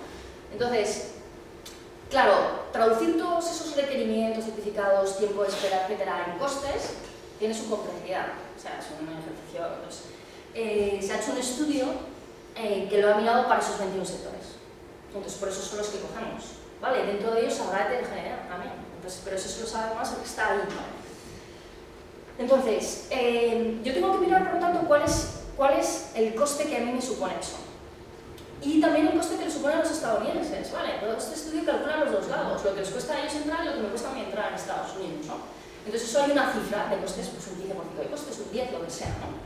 Entonces eso es muy importante, porque eso es lo que se trata de reducir. En ningún caso nos los vamos a quitar, ya lo dije eso antes, ¿no? Y de hecho, en el estudio estudiamos que se reduce en un 10%, pues, relativamente poco, o en un 25%, es una, o sea, que toda esa generación de empleo es, cuando se reducen los costes, un 25%. ¿Vale? Pero sí, no es que los hayamos quitado, ¿vale? O sea, que si fueran más allá, por ejemplo, y llegaran a un acuerdo muy ambicioso, podría generarse más empleo. Y si es menos, pues se generará menos. Ese tema es clave, ¿no? ¿Cuáles son los costes que suponen hoy en día mi empresario? Y cuáles son los costes con los que se mueven el americano al entrar aquí. Y luego tengo que mirar otras 2 variables muy importantes, que yo son las que no he podido encontrar para nada de Cádiz, nada de esa información. Y es muy importante. Y es, de todo lo que importa a mi sector, ¿cuánto viene de Estados Unidos? Es decir, ¿cuánto supone Estados Unidos ahora mismo? ¿Un 10% de mis empleos? ¿Un 5%? ¿Un 1%? No viene nada. Y luego, otra pregunta. ¿Y qué es lo que importo? ¿Importo cosas que yo utilizo para producir? O sea, ¿importo un componente que es especializado y que solo encuentro allí? ¿O las importaciones son competencia, puramente? Es distinto, ¿no? Si lo que importo son bienes que yo utilizo, pues me verán bien que se abaraten, que es justo lo que hace el tratado. Si lo que son es competencia, ahí ya puedo tener un poquito más de problema, porque lo que tengo es unos competidores que venden más baratos. Como empresario, el consumidor estará más contento, porque tiene más variedad y más barata. Pero para el empresario sí que le puede generar y podemos tener un problema con el tema del empleo. Entonces yo tengo que ver cuál es la cuota, qué porcentaje de las importaciones de mi sector vienen de Estados Unidos. Cuanto mayor sea esa cuota, mayores son sus ganancias en su ahorro de costes, porque aplican sus costes a un porcentaje mayor de su producción y por lo tanto se convierten como más fuertes en el sector, para bien o para mal, para bien para el consumidor o para mal para mis propias empresas. Eso es el lado de la competencia, ¿vale? Y luego, por lo tanto ya hemos dicho varios datos. ¿Cómo de grandes son las barreras a los 2 lados? ¿Cómo importante es Estados Unidos? ¿Y qué importo de allí? ¿Qué tipo de productos? Porque los utilizo para producir tal. Y luego, el tema más clave, que es siempre de donde viene el efecto más positivo, que es ¿y cuánto exporto yo a Estados Unidos?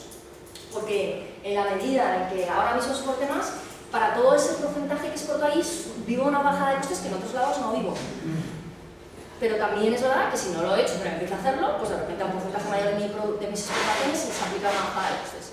Entonces todo eso lo podemos medir. Yo para Cádiz no lo he encontrado, pero todo eso se puede medir y eso te da mucho. Todos los ajustes que hemos visto en los sectores respondían a eso. Por ejemplo, entonces os voy a enseñar qué pasa en otro transporte, que no sé si pasará en Cádiz, ¿vale? Habría que verlo. Entonces todo esto lo pongo en rojo porque es el origen de las importaciones, el peso de Estados Unidos. O sea, yo puedo importar de Europa, que es donde viene la gran mayoría, eso no le afecta, ¿no? Y luego lo que viene de Estados Unidos, que es mucho menos, o sea, para España el total de las importaciones que vienen de Estados Unidos es un 5%. Tampoco es que nos vaya la vida en este tratado, entiéndanme bien. Nuestros mercados nos va la vida en el sentido de que puede abrir los mercados y que otros podemos encontrar. No es tan sencillo, un mercado tan grande de encontrar en el que abaraten los costes, esto es mucho país para, ¿no? Es el segundo más importante después de todo lo que hacemos en Europa, ¿no? Pero bueno, a la vez no es que sea mi principal destino de exportación, eso no es, eso es Europa, ¿no? Y eso es Europa a raíz de toda esa integración que ha habido. Antes no lo era tanto, pero conforme has eliminado barreras, pues lo que has hecho es integrarte cada vez más con Europa, ¿vale? Entonces, ¿qué pasa fíjate, en el otro transporte destaca mucho porque importa mucho, es de los que más importan, ¿no? Ven que la rayita es un poquito más grande, este está en inglés, otro transporte. Casi un 20%, 19%. 19% de las importaciones de transporte provienen de Estados Unidos, entonces estos ahorran un montón en ustedes al entrar. Y luego pasa también pasa en algún otro, como es por ejemplo el sector financiero, pero el sector financiero lo compensa porque exporta mucho a Estados Unidos. Entonces, aunque pierde por el lado de las, entre comillas, ¿no? Por el lado de las importaciones, abre mucho más mercado a Estados Unidos, entonces es un sector que crece. En cambio, el sector de otro transporte, su actual vinculación con Estados Unidos es mucho más pequeñita, solo es un 3% de sus exportaciones. Entonces se encuentra más competencia que entra y se encuentra con que el mercado de momento no es muy grande, entonces los ahorros de costes los aplican a una parte pequeñita de... Entonces yo creo que esa es la manera de pensar el posible impacto. Luego no solo hay sorpresas, porque fíjense, el automóvil español está muy poco vinculado a Estados Unidos. Y lo mismo pasa en Corea. Pero hemos quitado esas barreras y ha sido brutal el aumento. Entonces esa cuota en poco tiempo ha ido creciendo un montón. Entonces eso también puede darse, o sea que a lo mejor eres pequeño inicialmente, pero pues tenemos grandes exportadores ahí, pero te sabes buscar la vida, sabes dar con algo que les puede gustar a los americanos, sabes dar con qué te diferencia de otros competidores, etc. Y entonces de repente te puedes abrir la cuota y beneficiarte mucho en los costes. Tenía preparado para el cierre dos asuntos más amables sí, relacionados con el tratado. Está siendo muy amable, pero no, bueno, dos amables de asuntos que no sea demasiado duro. Pero antes de abordarlo, sí quería pedirle una reflexión a propósito de cómo se deben preparar las empresas capitalanas o andaluzas para afrontar este nuevo escenario. A nosotros se nos dice por parte de la Administración, la Junta de Andalucía insiste una y otra vez en ello, en la necesidad de crecer, crear cooperativas, ganar en volumen para poder exportar más. No sé si esa efectivamente es la política correcta o no. O sea, yo creo que lo que deben hacer las empresas es, si no lo saben ya, ver cuáles son sus obstáculos en Estados Unidos, ¿no? O sea, qué es lo que me piden, irme preparando en eso. Porque eso puede variar bastante según el sector, etc., ¿no? Entonces, ir preparando el camino para tener esos requisitos cumplidos cuando se pudiera firmar este tratado, ¿no? O sea, qué tipo de certificados, etc. Y luego, la ventaja que tiene ganar en volumen es que eso puede generar economías de escala y reduces costes, o sea, eso tiene su lógica económica. Pero yo creo que también hay que ser cuidadoso con eso porque también tenemos muchos ejemplos depende de cómo quieras ganar, ustedes dicen crear cooperativas, ¿vale? Tenemos ejemplos también de empresas que se fusionan, etcétera, y no acabas saliendo bien las fusiones. O sea, que la forma de hacerlo importa. O sea, las fusiones en general suelen salir mal y acabas despidiendo a gente y acabas... O sea, yo creo que... me parece que... Yo creo que hay un talento bueno español y seguro que está ahí, porque solo con las bromas que hacen yo creo que está ahí, ¿no? Y entonces lo que hay que ver es cómo puedo encauzar a los consumidores americanos, entonces estudiar a mis competidores. ¿Qué es lo que más se vende en Estados Unidos? Y en eso hay sorpresas, porque fíjense, en todo el tema del automóvil, por ejemplo, dices, España es un exportador de automóvil pequeño. ¿Qué va a hacer en Estados Unidos? Pues en los últimos años, esos no son datos que aparezcan aquí recogidos, pero si cogemos las exportaciones españolas hacia Estados Unidos de 2012 a 2015, resulta que han triplicado su cuota. Es verdad que partían de un nivel muy pequeñito, pero la han triplicado y están vendiendo coches que dices, hombre, ahora les va a ir mal. O sea, que a lo mejor también tengo que desmitificar lo que pienso que no tiene futuro. Entonces, no sé, yo es que pienso más a nivel macro, porque es más mi forma porque trato de medir el impacto para España, tal. O sea, y en general siempre me enfrento a las cosas más agregado de lo que piensan ustedes aquí, pero yo creo que eso se trata de estudiar y documentarme y buscar pues, qué es lo que más ha vendido en Estados Unidos en mi sector y ese tipo de información. O sea, se trata de cautivar al cliente. Estamos viviendo una sociedad de la comunicación global y cada vez parece que es más evidente que vamos por ahí. Y quería plantearles en este asunto a efectos de estudiantes cómo se pueden ver afectados, que no contempla el tratado, por ejemplo, el tránsito de trabajadores, creo que es algo que no queda. Pero no sé si facilita el acceso de estudiantes a la comunicación. Sería una pena, pero digo que no hay nada contemplado. Lo que hay contemplado es gente que trabaja. Eso le iba a preguntar. Sí. La situación también de profesionales que no ya para desarrollar allí su vida laboral, sino para formarse, para completar, para realizar un negocio. Ya. Eso sí lo contempla porque es muy difícil ahora, ¿no? Es muy difícil, los visados para Estados Unidos, se lo digo porque lo he sufrido, es muy difícil. Eso que tenía todas las bendiciones, una beca o no sé qué, todo de la Complutense, que justo tiene una institución ahí en Harvard, ¿no? Es una pesadilla. Y eso se le pasa también a los empresarios, que a lo mejor tienen un especialista que es el que revisa los equipos, el que te los instala. No le pueden ganar a Estados Unidos porque conseguir el visado, ese visado es dificilísimo. O sea, son unos trámites, paciencia, dinero, te cuesta dinero. Entonces, sí que se está contemplando directamente en el tratado, es uno de los puntos, la libertad de movilidad de trabajadores. Y eso me permite entonces que mis trabajadores puedan desplazarse allí y por lo tanto no tener que contratar a alguien allí que lo haga. Para desarrollar ahí su vida laboral. Sí, o a lo mejor una temporada o lo que sea, pero ahora mismo eso es muy difícil, ¿no? Y es un bloqueo porque en España tenemos muchas empresas de servicios que son más especializados, etcétera, todo eso, o a lo mejor alguien que me ayude a buscar el sistema de distribución en Estados Unidos y tengo que tener ahí al tipo con una oficina o haciendo contactos o hablando. Una pesadilla. Todo eso se quiere facilitar. ¿Qué va a pasar? No lo sabemos todavía, pero se quiere facilitar la movilidad de trabajadores. De estudiantes, mire, yo le diría, no hay nada en el tratado, pero yo se lo digo a mis alumnos, ¿no? Que todo es ponerse. O sea, por ejemplo, fíjese, una universidad española, que es la Complutense, es la única universidad del mundo que tiene un colegio en Harvard. Yo no sé quién nos engaña, pero digo, yo me alucina, ¿no? Entonces, pero fíjense, por ejemplo, aunque es de la Complutense, hay un convenio de universidades y entonces vienen también de otras universidades y se en ese colegio, ¿no? Entonces, yo creo que muchas veces todo es ponerse. Yo creo que hay becas, las hay que buscarlas y hay que pedirlas y no es tan difícil.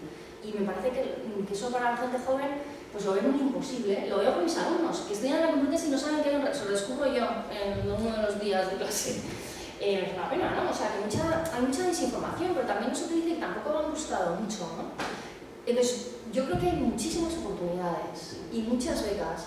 Es verdad que te ayuda a tener unas notas, pero bueno, si se los dices eso primero en la carrera, pues le estás dando un incentivo, le estás abriendo horizontes, etc. Y me parece que hay que ponerse, que lleva los trámites, etc. Pero vamos, que... Y fíjese, eso es clave también, si yo lo quiero tener en esas exportadoras, pues es el tipo de trabajadores que necesito, porque es que ya han estado allí y lo conocen y se han buscado la vida y, ¿no? O sea, ¿qué problema tenemos con un desempleo tan alto? Y me imagino que Cádiz es un ejemplo también en eso, ¿no? Desgraciadamente, es que la gente no tiene la cualificación que las empresas españolas necesitan, porque como obligues a una empresa española a vivir solo para el mercado de Cádiz, te las cargan. Digo, a lo mejor hay alguna excepción, pero lo que tienes que hacer es abrirles mercado. Si eso ocurre mucho en Cádiz, en toda España. Si solo vives del mercado nacional, pues te has limitado mucho tus posibilidades de crecimiento de generación de empleo, tienes que mirar hacia afuera. Y eso es lo que hacen las multinacionales. O sea, las multinacionales capean con las cosas porque sus ventas dependen en muy poca medida de España.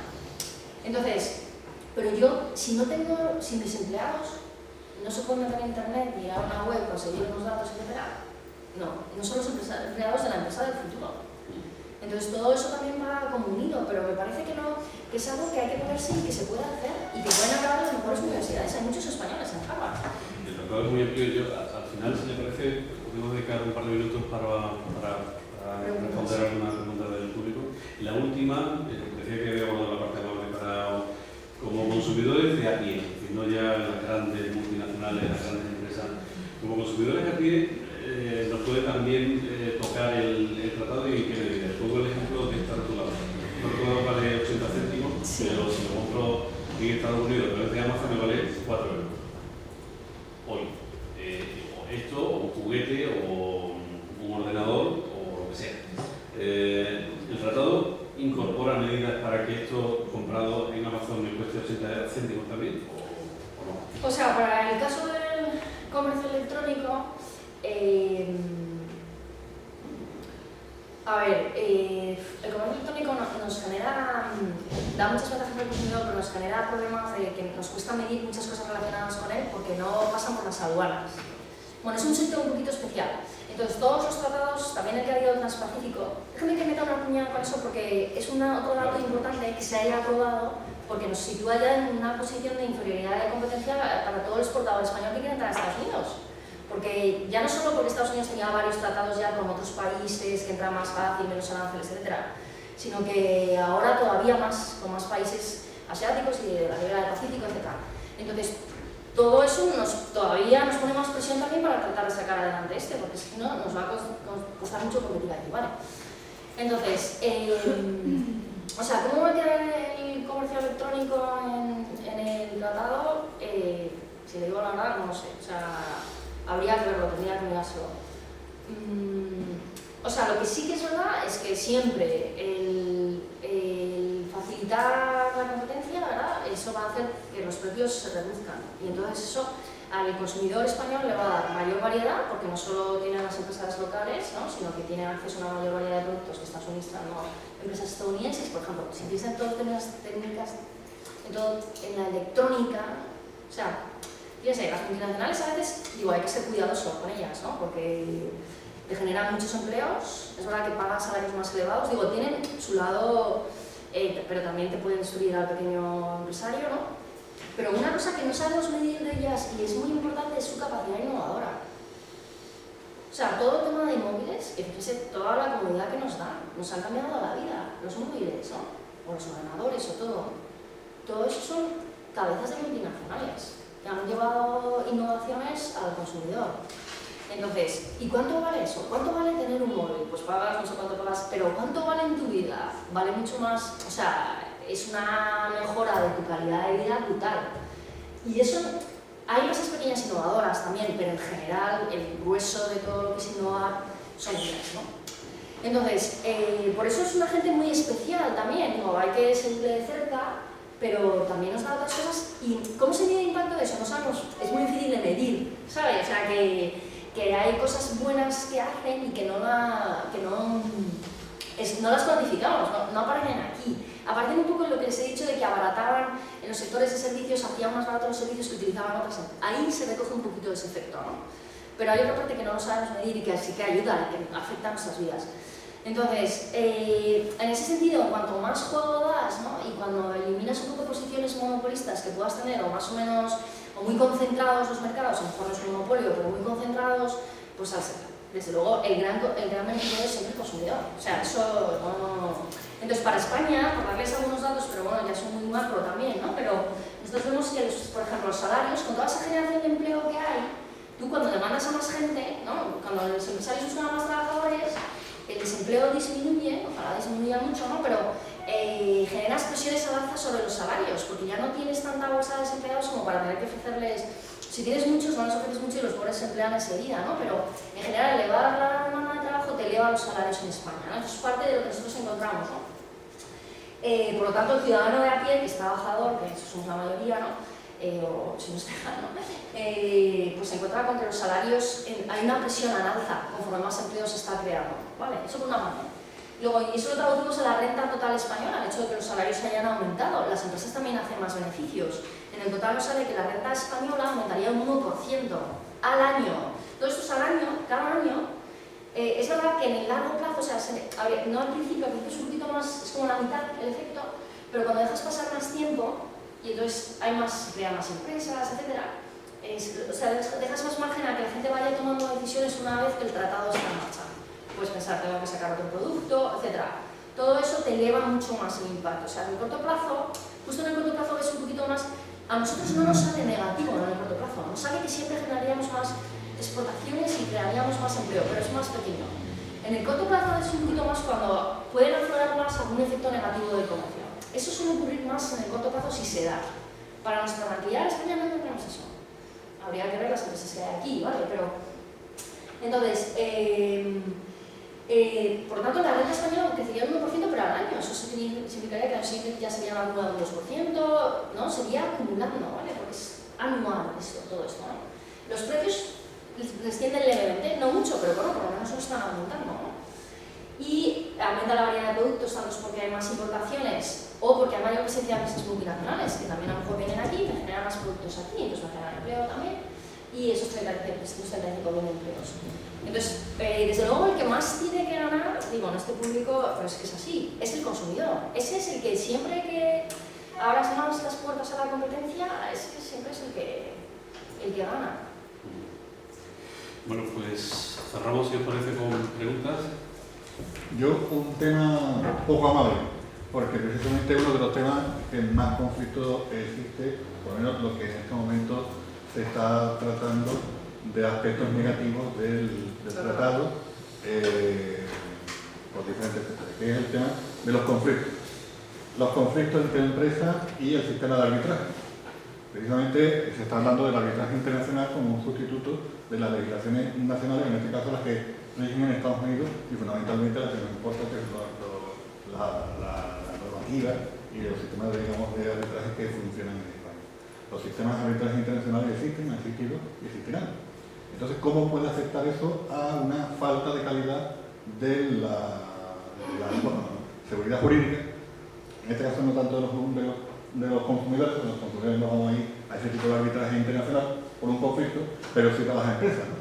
El hecho, digamos, de que las multinacionales puedan tener una posición preferente o preferente frente a las pymes, que puedan tener a lo mejor una mayor dificultad a la hora de la búsqueda de esa resolución de conflictos. O sea, no es que otra Ese cosa es uno de los aspectos como aclarar. que se tratan como negativos. Sí, y además que despierta de los más polémicos probablemente. Entonces, a ver, claro que la pyme puede el capital. El capital puede exigir a un Estado. Fíjense que esto está ya en más de 800 tratados que se han firmado en el mundo de inversiones. O sea, que no es que se lo hayan sacado de la gorra ahora en Estados Unidos y Europa. Porque, ¿qué pasa muchas veces? O sea, lo que ha ocurrido cuando una empresa extranjera en un país piensa que ha sufrido una injusticia por algún motivo, va a la justicia del país, El caso más rápido y más conocido por todos es el tema de la expropiación de IPF y Repsol entre Argentina y España. Entonces, lo que ocurre en esos casos cuando vas a la justicia local es que siempre pierden. O sea, el histórico es que pierden. Por lo tanto... En este caso, la justicia local sería la americana. Claro, si estamos hablando de una empresa española que ha invertido en Estados Unidos, entonces de repente se encuentran con que le han cambiado la legislación, ¿no? Entonces, por ejemplo, piense que eso ha pasado en España con las renovables. Claro. Y las empresas han llevado a los tribunales al gobierno español. O sea, que no es que sea algo... Yo creo que eso está muy mal explicado, ¿no? Es un tema también como muy jurídico, con muchos entresijos, ¿vale? Entonces, por eso también debo hablar con prudencia de él, porque yo lo que le puedo decir es cuánto empleo generan las multinacionales. Ahora, sé que Europa ha hecho mucho esfuerzo porque se ha encontrado con mucha oposición y entonces ha cambiado el sistema. En principio va a hacer el famoso, ¿cómo se dice? El Investor State Dispute Settlement, que es la solución de conflictos entre el Estado y el inversor. Ahora ha cambiado ese nombre y ha cambiado el sistema también y ha creado unas cortes para unos jueces especiales que no son ni de un lado ni de otro. Se supone que son profesionales, que son independientes. Bueno, luego sabemos que la vida siempre es súper compleja, pero vamos, que se lo pasa también con otras cosas, ¿no? Pero en principio lo que hacen es no sacarlo de ahí, ¿no? Sacarlo de la racionalidad, desbloquear, quitarla de en medio, ¿no? Y que juzguen esos propios conflictos. Entonces, ¿qué ocurre? Que, a ver, que un empresario, que les voy a contar los que son empresarios, ¿no? Cuando te vas a otro país, estás arriesgando tu dinero. El Estado tiene una función muy importante que es velar por el bien común, y mira que no va mucho en ello, pero en realidad juega un poco con dinero que no es suyo. O sea, en ese sentido vemos que nada más es suyo y a veces lo roba, o sea, que lo hace suyo, bueno, que tampoco es el garante de la mano limpia con un dinero que no es suyo, es que el empresario es suyo. O sea, es el tipo que está gastando puestos de trabajo, el dinero que se ha gastado. Bueno, yo creo que debo ser prudente con esto, porque si le digo la verdad, yo sigo estudiando todos los entresijos legales, estoy hablando con varios abogados, yo he encontrado algunos abogados en Harvard, por ejemplo, están a favor plenamente de esto, porque en el mundo legal se valora mucho la propiedad privada, y la propiedad privada tiene un papel muy importante para el crecimiento de la gente, porque mira, si yo lo que gano lo vamos a repartir en dos y no me quedo nada, pues entonces tengo un incentivo a ganar más. Entonces un poco el Estado funciona. Es su papel, porque a veces provee de cosas que se te olvida María, tal, pero a veces también es que juega con el dinero de otros. Entonces, bueno, yo creo que es algo que hay que ser cuidadoso, yo he visto a juristas diciendo que lo que ha hecho Europa está muy bien y también he encontrado juristas que dicen que no y que es un peligro para el Estado y tal. Pero bueno, a mí me da luz decir, vamos a ver, ahora nos hemos puesto todos nerviosos y llevamos 800 tratados de inversión firmados con este sistema incluso peor que el que ha hecho Europa. Entonces, yo veo ahí un cierto, si me permiten la expresión, a lo mejor es un poco fuerte y no es tanto así, pero cierto odio al capital. Yo lo encuentro mucho en mi facultad, parece que el empresario siempre es el enemigo, porque te imaginas el empresario, siempre piensas que el empresario es Telefónica y el empresario español medio, vamos, que el 95% de las empresas en España tienen menos de 10 empleados. O sea, no es Telefónica, es un tipo ahí que está sudando la gota gorda del pobre, ¿no? Y, o sea, es poderoso. Mire, esos son los que vivimos en IBEX, claro, los que vivimos un montón y pensamos que todas esas empresas son así. Bueno, no sé, porque a la vez creo que también, por lo que he dicho antes, ¿no? Las multinacionales también hay que ver un poquito, ¿no? Lo que van haciendo y lo que dejan de hacer. Pero por lo menos lo hacen con su dinero. Contratado y subcontratado. Y efectivamente, y justo, y entonces, ¿qué se pretende con esto? Pues que haya inversiones. Porque si te la estás jugando, porque inviertes y te cambian la legislación y dicen que no puedes repatriar ningún beneficio y no, pues entonces lo que ocurre es que pues los inversores dicen, pues voy a otro lado, donde las cosas estén más fáciles. Tenía una pregunta ahí de... Sí. Sí, mire, le iba a hacer una pregunta al hilo del tema de la creación de empleo, pero viendo lo que ha saltado ahora, pues me parece realmente interesante y voy a ser un poco quizás vigilante. En cuanto cuando usted ha dicho que hay más de 800 tratados bilaterales de inversión, es más que evidente que durante mucho tiempo, desde la era dorada del neoliberalismo, los tratados de inversión han sido su forma de avanzar, ¿no? No es que le tengamos un odio eterno al capitalismo, como usted también acaba de decir, que me encuentro en ese sector. No de odio al capitalismo, sí que de odio al mal. Entonces, ¿por qué estamos en contra de la ISDS, hoy conocida como ICS? Como usted bien ha dicho. Pues claro, porque todo este tiempo en estos tratados bilaterales de inversión han dejado mucho daño a los pueblos e incluso a los estados. Podemos poner un ejemplo como ha ocurrido en Canadá, cuando hace 3 o 4 años, por meter un combustible que era altamente tóxico en cuanto a la producción de cáncer, el Estado quiso avisar y quiso poner en cuenta y en tenencia del pueblo, y por el simple hecho de enseñar esa problemática, la multinacional le inyectó una gran multa a Canadá. Otro ejemplo y muy reciente fue en el tsunami de Fukushima en Japón, con un tratado bilateral de inversión, como usted muy bien ha dicho, entre Alemania y la Bauval, productora de creación atómica. Cuando sufrimos el tsunami, Alemania decidió por cuenta propia parar de producir energía atómica. Entonces la Bauval le metió una gran multa. Otro gran ejemplo pues lo tenemos en los países del este, cuando han intentado crear medidas de plan de choque anti-austeridad y esos señores que han firmado el tratado bilateral de inversión le han metido una multa multimillonaria. Entonces el miedo que le tenemos a la ISDS es el poder que se le está otorgando a las multinacionales, como usted muy bien dice, dejan dinero, pero se le está otorgando un poder que en cierta medida se está creando, como dice Phil Schneiderman, un economista y sociólogo, un nuevo orden mundial constitucionalizado. Se está creando una constitución que va a pisar las nuestras realmente y las pruebas son palpables e irrefutables. Por tanto, la ISDS no es que le hayamos creado una cortina en cuanto a que le tengamos miedo, no, es que tenemos ejemplos de cómo la corporatocracia está creando un nuevo orden mundial en el cual ellos van a ser el bastión principal. Eso por un lado en el tema de la ISDS. Y me da a mí que la ISDS quiere implantarla, porque usted ha dicho antes, bueno, ¿por qué estamos generando tanto ruido en torno a la ISDS? Pues claro, es que tenemos la Unión Europea, como usted ha enseñado antes el gráfico, importa muy poco a Europa. Poco. Europa le para al año, si no me equivoco, tengo las cifras, 1.500 sustancias tóxicas denominadas de Estados Unidos que no aceptamos. Por tanto, la armonización a la baja provocaría que esas 1.000 sustancias tóxicas tuvieran un flujo entre la Unión Europea y Estados Unidos, claro, como armonizar, como regulación de economía y demás, etc. Entonces, el miedo que me da es que no vamos a poder decirles al pueblo qué alimento es transgénico, qué alimento es un organismo modificado genéticamente, y qué alimentos son tóxicos, porque de lo contrario serían demandados. Entonces el Estado, que tiene como intentar protegernos, no va a poder, porque al intentar protegernos puede ser que nos esté complicando un poco más la vida. Entonces esto del TTIP, de la ISDS, de la armonización a la baja en cuanto a sustancias tóxicas y demás, lo considero un peligro para el ciudadano de pie. Y para resumir ya, ha comentado antes que de 5 en 5 años el TTIP crearía 335.000 empleos, ¿cierto?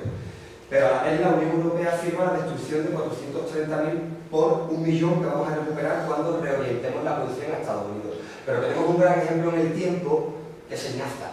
El NAFTA, al regular los mercados con México, es evidente que ciudades como Detroit y otro tipo de ciudades han perdido todo el sector laboral, dejando 1 millón puestos de desempleo en Estados Unidos. Por tanto, a mí me nace y me surge esa incoherencia.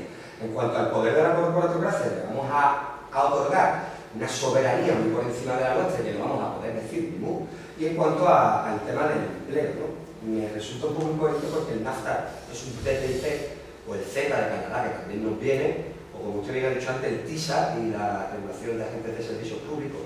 Todo esto creo que es un poco, que va un poco contra, no es que odie el capital, sino que en este caso el capital no es progresista, no va en progreso, sino que va en sintonía a los grandes poderes en contra de la gran mayoría, somos nosotros, consumidores, empresarios, abogados que se van a ver afectados por la ISDS, pues van a perder todo el poder, incluso jueces, de ahí que en Alemania un equipo de jueces se haya demandado contra la ISDS, o en España el bufete de abogados de Cataluña, un bufete muy importante. Entonces, no todo es tan bonito, el TTIP sí que evidentemente ha surgido, creo, a mi juicio, por algo, por un problema, pero no todo es tan bonito como creo que se ha querido hacer ver hoy aquí. Y mi duda va en eso, que usted me explique el tema de por qué los tratados bilaterales de inversión en este caso arruinan a estados que, el caso del repuesto de Alemania, el caso del repuesto de Canadá, el caso del país del este, al querer hacer un plan de choque para sacar su pueblo de crisis, etcétera, y que por el simple hecho ya de pensarlo, no de presentarlo, sino por el simple hecho de pensarlo, ya es denunciable. Bueno, muchas gracias por su comentario tan documentado. Mire, los tratados de NAFTA, cuando se mira su impacto, en la sociedad actual hay muchas tendencias que están ocurriendo. O sea, aparte de que se firma un tratado de comercio, la especialización de las economías va cada vez más hacia sectores, por ejemplo, de más innovaciones, ordenadores, etc. Todo eso, el progreso tecnológico, tiene un impacto sobre el empleo. También tiene un impacto sobre el empleo que al cambiar las estructuras productivas de los países, las contabilidades nacionales clasifican los sectores de distinta manera. Entonces, a la hora de ver las potenciales reducciones de empleo que usted está diciendo que NAFTA tuvo, se mezclan muchas fuerzas y no siempre es el comercio. O sea, que eso hay que ser muy cuidadoso porque hay que separar distintas fuerzas que están interactuando a la vez. Y en el caso de NAFTA, o sea, yo creo que he dicho desde el principio, que lo que hay que hacer es ver mi país, y en el caso de Cádiz, ver mi provincia. Y entonces estudiar cómo es la estructura de producción, de exportaciones y de importaciones en mi país. Entonces, pues México a lo mejor tenía es una estructura que estaba más basada en importaciones, y entonces al dejar entrar mayores importaciones estadounidenses, pues puede tener, efectivamente, en algunos sectores puede perder empleo. O sea, creo que lo hemos dicho desde el principio. Yo lo que tengo que, antes de hacer afirmaciones así, digo, no digo por usted, sino que se hacen públicamente, ¿cuáles son los datos? O sea, yo estoy diciendo las cuestiones, lo que afecta a España es muy distinto de México, es muy distinto de su relación comercial con Estados Unidos, basado en los datos que me he estudiado de México. Digo de México, justamente, y por eso puedo hablar del caso español con los datos en la mano, digo, yo creo que sin apasionamiento, o sea, y en eso basamos nuestras conclusiones. Nosotros sí que las vemos positivas, que a algún país les ha ido mal en el comercio, ha podido ser. O sea, no se lo niego, creo que también es cuidadoso de separar otras muchas fuerzas que ocurren a la vez, que seguida también parece que le ganamos un poco al comercio muchos males, ¿no? Entonces, creo que eso es lo que hay que hacer, que España puede ser como Portugal, o sea, es que eso, claro que sí, por eso hemos hecho un estudio para España, vale, y eso es lo que más hago entonces. Y luego, mire, yo es que con lo que, usted tiene mucho miedo a las multinacionales, pero mire, yo con toda la corrupción que veo y con todo lo que me encuentro en el sector público, tengo mucho miedo al sector público. Entonces tampoco estoy, ¿me entiende? O sea, no, ¿quién me garantiza a mí que ellos son manos limpias? No, o sea, de sentido. Y además con mi dinero, que les he prestado para que lo hagan en servicio público, el estudio Roma. Y dijo, también estamos hartos de escuchar esto, ¿no? Las multinacionales es su dinero, o sea, creo que están en mucha mayor posición de velar por lo que es suyo. Es como si yo es como si tú dices, pues es que han entrado en mi casa y me han cogido no sé qué y no sé cuánto, pues es que está usted en todo el derecho de defenderlo, ¿no?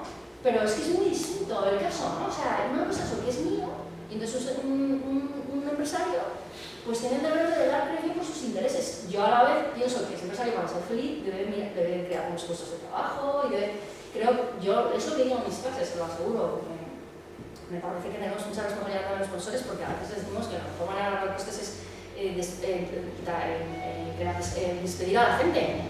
Yo me horrorizo cuando se lo digo de corazón, y yo le digo a mis alumnos, por favor, o sea, que será la última de las posibilidades, ¿no? O sea, no, y que no sea por ahorrar un 1% de mis beneficios que he hecho a la gente, más que lo pones en la balanza, pues creo que me mueven muchas de sus mismas inquietudes, pero me parece que les daría alcance de otra manera, viendo cómo, pues eso, el capital, si en un sitio me piden 3 millones de cosas y me dicen que no me aseguran tal, pues no voy. Entonces, a lo mejor, por supuesto que desgraciadamente hay casos en los que las multinacionales no han hecho mal, creo que es verdad. A la vez, también hay casos en los que son los generadores de empleo, los generadores de innovación, y creo que muchos países justo quieren a costa poner esas cláusulas en los tratados porque quieren atraer multinacionales, por eso hacen eso. Por eso les dicen, si cambiamos de la mañana a la noche, pues me comprometo contigo, porque yo lo que quiero es que vengas y me montes una planta porque no tengo alternativa local, porque tienes una tecnología que yo no tengo y que necesito.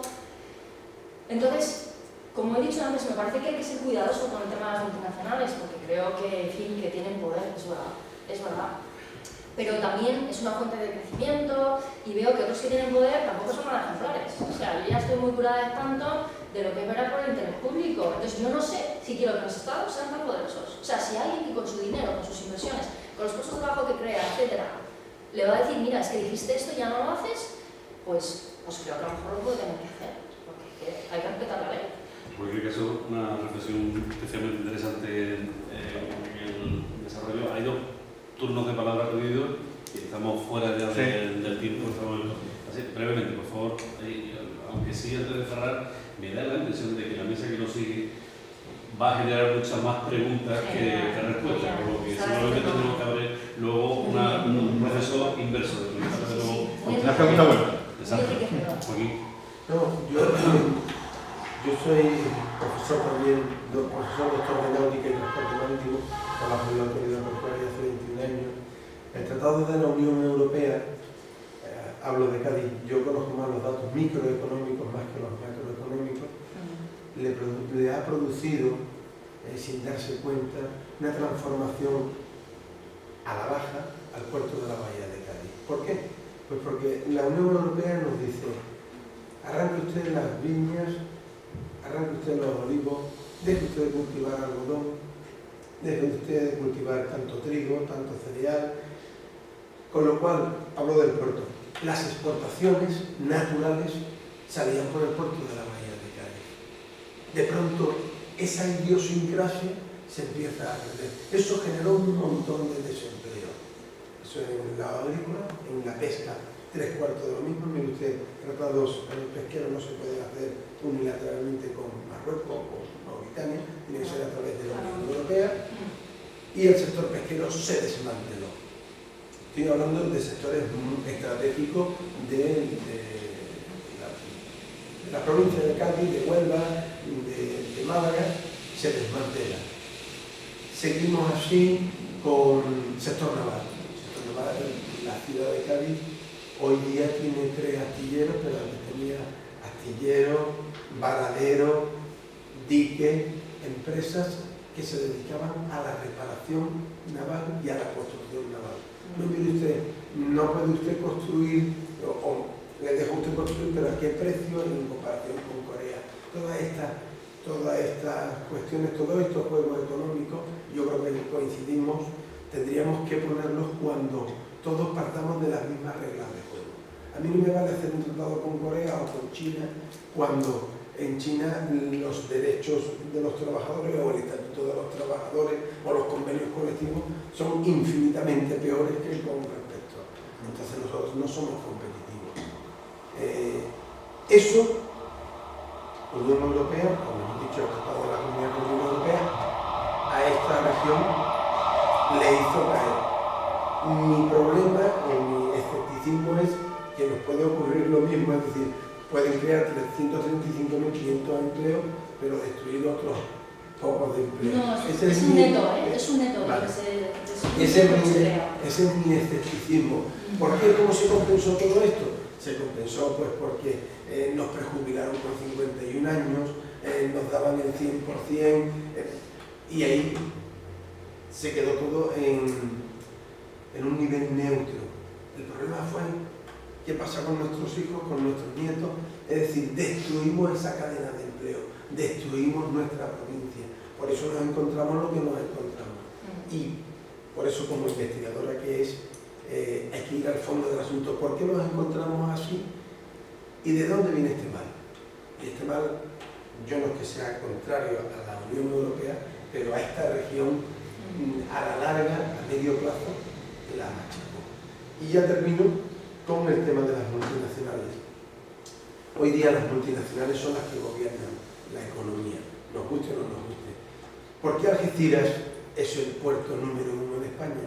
Porque allí están ubicadas, está Maersk, mueve un montón de millones de contenedores, está Cepsa, refinería, está Acerinox, pero no hay pequeñas empresas, hay grandes bloques, que son las que están gestionando y que en cualquier momento dice que se van y nos dejan arruinados. Es decir, Maersk ha puesto en Tánger su otro tentáculo para aliviar un poquito la presión económica de los estibadores que le hace daño o aliviar un poquito la presión fiscal, digo desde el punto de vista de las tasas portuarias. Es decir, me da mucho miedo el dejarle en manos a las multinacionales, lo mismo que me da mucho miedo de dejarle el tema de mis impuestos a las administraciones cuando no son honestas. Estoy totalmente de acuerdo, pero al mismo tiempo las multinacionales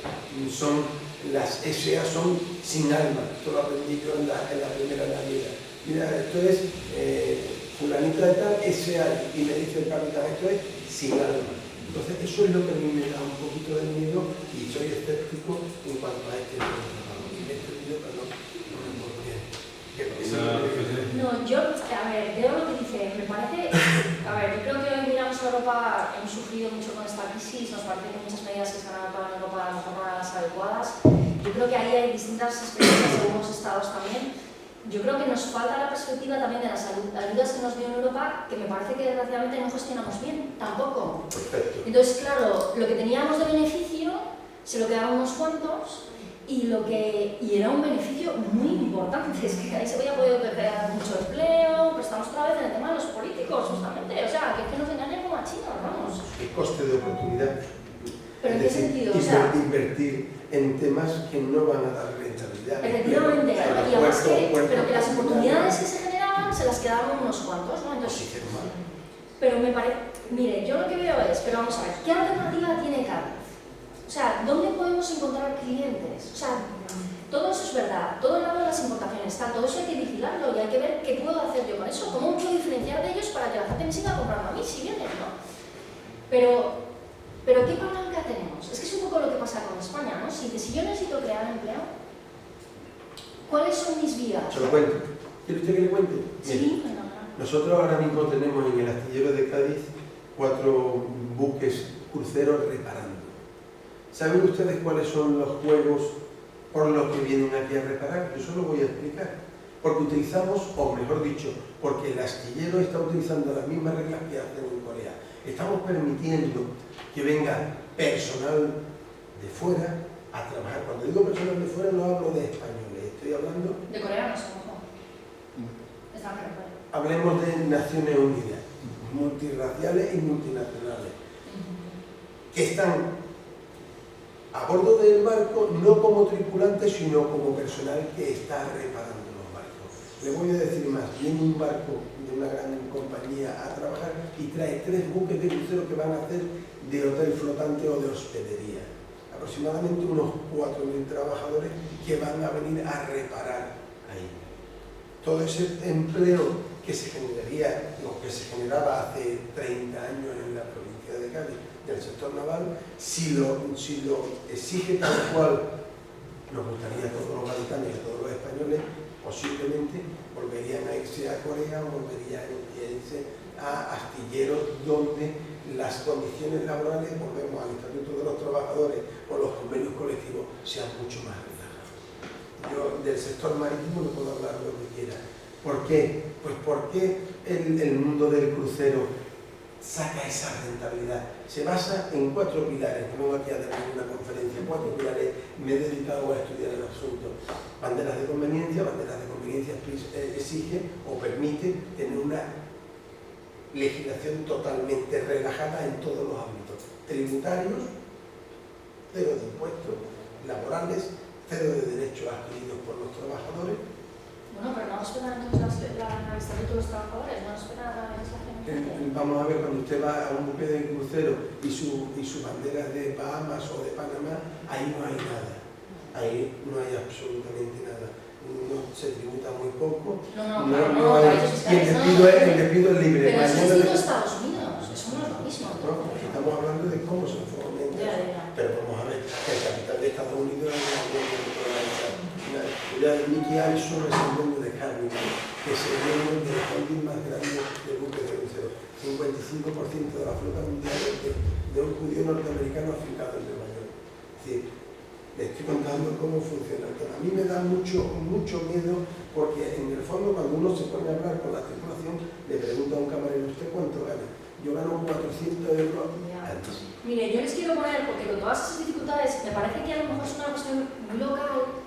Yo creo que entonces hay que encontrar las soluciones para Cádiz. Entonces creo que nos tenemos que dejar aquí todos los esos de ver cómo hacer eso. Y eso es lo que veo que hay que hacer. Pero me parece importante que o sea, si yo cojo todo ese miedo que estoy de la Unión Europea, lo malo que ha sido para Cádiz, etc., ¿no? Pero es que si yo cojo lo que ha pasado con España, España ha crecido mucho más por estar en la Unión Europea. Entonces, creo que hay que dar con las vías que puede tener Cádiz para beneficiarse de esto, porque es que en España se generan una serie de puestos de trabajo que no se van a generar de otra manera. Entonces, yo no quiero imponer sacrificios, pero me parece, digo, que con todos los miedos, lo mal que le ha ido a Cádiz, etc., ¿no? Pues tú te encuentras que España, tenía aquí unos datos de Cádiz, no los he puesto, pero miren, esta es la cuota de exportaciones mundiales de lo que se exporta en el mundo cuando exporta España. Entonces, esto empieza en el año 66, y entonces como ven tiene una tendencia muy grande que ha ido incrementándose a lo largo del tiempo, que todos detrás de eso hay muchos procesos de liberalización. El más importante para España claramente de la Unión Europea. La gente decía, nos van a barrer, nos van a tal. Tú te coges desde el 86 al 92 y lo que ves, ¿no? Y todo eso hasta que entra China, y eso es parte de lo que queremos bloquear. Que pongamos nosotros las legislaciones y seamos nosotros los que digamos cómo vamos a poner las reglas del juego. Si nos conseguimos poner de acuerdo, que no es fácil, pero que no las pongan de fuera. Y fíjense, ya, esto te das cuenta. China entra a la OMC en el año 2001 y entonces España empieza a perder cuota. Pero les digo, el que menos ha perdido de Europa ha sido Alemania, después de Alemania, España. Con lo cual, entiendo que Cádiz pues requiere a lo mejor un estudio especial y creo que tenemos que pensar cómo, pero España es una potencia exportadora, entonces yo creo que no vamos a tener miedo. Veamos qué hacer con Cádiz, pero no es lo mismo que todos los demás. Pero no, antes de que tome la palabra Pedro, solamente recordar a los nativos que hace 2 años hubo una oportunidad, traída de la mano de la Junta de Andalucía con el beneplácito de los sindicatos, de que una empresa china se hiciera cargo de los terrenos ociosos de Delphi, el famoso conflicto de Delphi, para poner una fábrica de componentes automovilísticos chinos en Cádiz, a 900 euros la mano de obra. Tanto la administración como los sindicatos, y mucho más los trabajadores que estaban en paro, estaban de acuerdo y estuvieron a punto de firmarlo. Y es una culpa de la Unión Europea, muchas veces de la propia gestión. ¿Por qué la bahía de Cádiz no está conectada con Algeciras por tren, por vía ferroviaria? Llevamos 30 años recibiendo algunos fondos estructurales y nunca ha sido una prioridad. Con lo cual muchas veces la culpa no es de la Unión Europea, es de los fondos que se han llegado aquí, que han sido muy bien y que todos los que estamos aquí presentes conocemos cómo se han gastado. En este caso no solamente también ha sido culpa de la Unión Europea permitir que sus fondos no se hayan gastado debidamente. Pero sabemos que cuando... Yo creo que es más fácil controlarlos de aquí, es nada, o sea, las prioridades las marcan los países. Los fondos los controla la Unión Europea, pero las prioridades las marcan los países. ¿Por qué la carretera de Doblada, la autovía de Doblada, está por Alcalá de los Azules y no está por la costa? Que sería hubiese sido lo lógico. Pues cuestiones políticas, como todo el mundo conocemos aquí en esta parte. El presidente que estamos adelantando la Ya, mesa. es la siguiente. Pedro, y tomamos un café. Sí, muchas gracias. Y gracias a María Concepción de la Torre por la intervención. Yo soy vicepresidente de ASAJA aquí en Cádiz y estamos muy de acuerdo en su intervención. A mí me gustaría simplemente señalar algunos aspectos positivos y negativos en cuanto a la agricultura y al sector primario que sí tenemos. No soy experto en el TTIP, para eso tenemos los expertos en Madrid. Sí soy experto en transgénicos, en OGM y en producciones de herbáceos a nivel nacional en la Unión Europea. En cuanto a las exportaciones de productos de alto valor añadido, estamos de acuerdo. El vino, el aceite, todas estas producciones con denominaciones de origen, con indicaciones geográficas que están protegidas, creemos que es muy positivo todo el acuerdo para todo este rango de exportaciones y lo alabamos. Creo que es muy interesante tener nuestros productos allí colocados. Yo recientemente he estado en Estados Unidos y cuando vas a un Walmart y ves que hay un aceite español que además no es de oliva, sino que está mezclado de oliva con girasol, porque tienen que ir para atrás para verlo, y que está al triple del precio que tenemos aquí, que lo podemos poner allí, al doble, y ya tendríamos un gran beneficio de tenerlo. Entonces, tomé más de 100 fotografías en el Walmart, que me parece además que es como un Mercadona de aquí, pues para tenerla de referencia, y vi cosas muy anecdotarias que comentaré después. Simplemente nos preocupa el tema ganadero, como se ha referenciado anteriormente. En el tema ganadero sí creemos que habría que hacer algunas excepciones, puesto que nuestra ganadería es muy distinta, y hablo de la Unión Europea, a la ganadería americana. Por ejemplo, tenemos aquí, los americanos pueden alimentarla con OGM, que nosotros también podemos, pero el acceso que tenemos a los OGM, a los transgénicos, no es igual, y ahora comentaré y me extenderé un poquillo en ello. Al final se puede traducir un 15% de ahorro de costes que tienen los americanos en su alimentación ganadera respecto a Europa. Un 15% de reducción de costes por la alimentación de la soja transgénica que nosotros no podemos producir en Europa, pero sí que importamos. Y hay que recordar que el 80% de la soja mundial que se produce es transgénica. Y aquí estamos, parecemos que queremos no los transgénicos, pero la importamos. Entonces, en este sentido, por ahí. Después, ¿en qué nos puede afectar también? Pues las limitaciones que tenemos en Europa en el tema de los niveles de residuos de fitosanitarios, llámese micotoxina, aflatoxina y demás, no son los mismos que en Estados Unidos. En Europa los niveles son prácticamente 0.0 y en Estados Unidos no son estos mismos niveles. En cuanto a las hormonas de crecimiento, los promotores de crecimiento los tenemos prohibidos en Europa. En Estados Unidos sí se pueden tener hormonas de crecimiento para los animales, para los vacunos, para los bovinos, para todo. En cuanto a, por ejemplo, la hormona de la somatotropina, que la potencia, el incremento de leche en las vacas, no la tenemos autorizada en Europa, en Estados Unidos sí, y eso equivale a un 16% más de producción de láctea que puede dar un animal si se suministra esta hormona, que en Europa no está permitida. Y después, por ejemplo, el empleo de cuando se produce un pienso, en Europa no está permitido que se añadan proteínas de origen animal a ese pienso que comen los animales. En Europa la proteína de los piensos tiene que ser de origen vegetal, por ejemplo la soja. En Estados Unidos tú sí puedes alimentar a una ganadería con proteínas de origen animal, de otros animales que se coman, que se incorporen en esos piensos y se incorporen. Por lo tanto, no estamos en igualdad de oportunidades que vemos en el sector ganadero por el tema de los costes. Al inicio de esta intervención se comentó que no había mucha documentación y demás en este sentido, que parecía que era oscuro y demás. Yo, de hace 2 semanas, estuve un poquito informándome, he llegado a contabilizar más de 200 documentos entre el POPA-COGEC y la Comisión Europea que se han editado ya con TTIP y que están abiertos al público. O sea, que si no lo hay es porque no se quiere, porque eso está en Internet. Y se está diciendo que esto se está llevando de espalda a la sociedad. 200 documentos PDF que están publicados desde que se empezó a trabajar en todo esto hace ya por 5 años, que están publicados tanto por la Comisión Europea como por el POPA-COGEC. O sea, que tampoco hay tanto obscurantismo. O sea, que esos 200 documentos dicen ustedes que están ahí desde hace muchísimo tiempo. Desde hace 4 o 5 años están en el... Pues la información que tenemos en el Europarlamento, por ejemplo, compañeros de Izquierda Unida,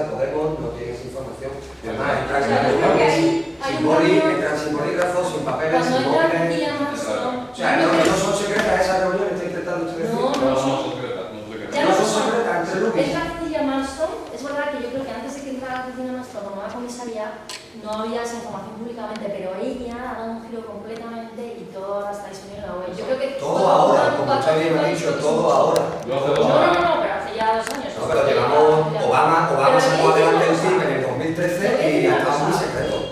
Son cuestiones súper técnicas.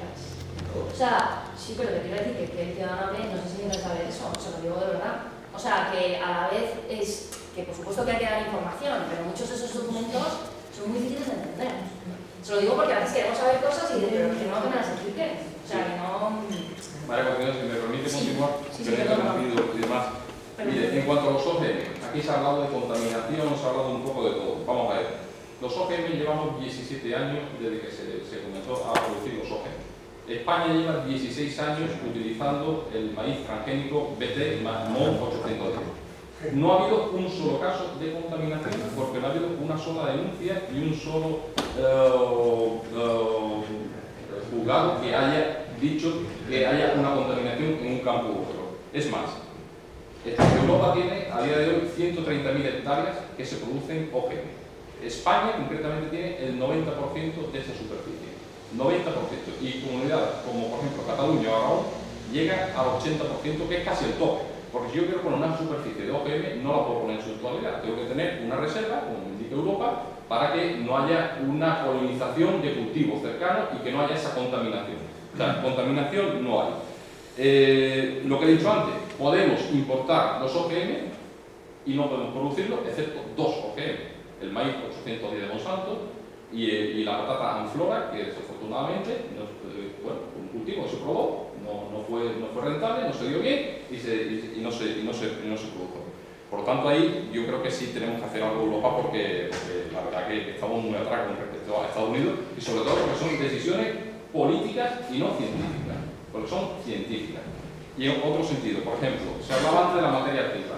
Hace unas semanas se aprobó el Parlamento Europeo, sacó adelante la propuesta de la renovación del glifosato. El glifosato es la materia activa que ahora mismo más se utiliza en agricultura. El glifosato en Estados Unidos ni se cuestiona, pero en Europa sí se ha cuestionado a nivel político, porque la OMS, la Agencia Mundial de la Salud, dijo que era cancerígeno.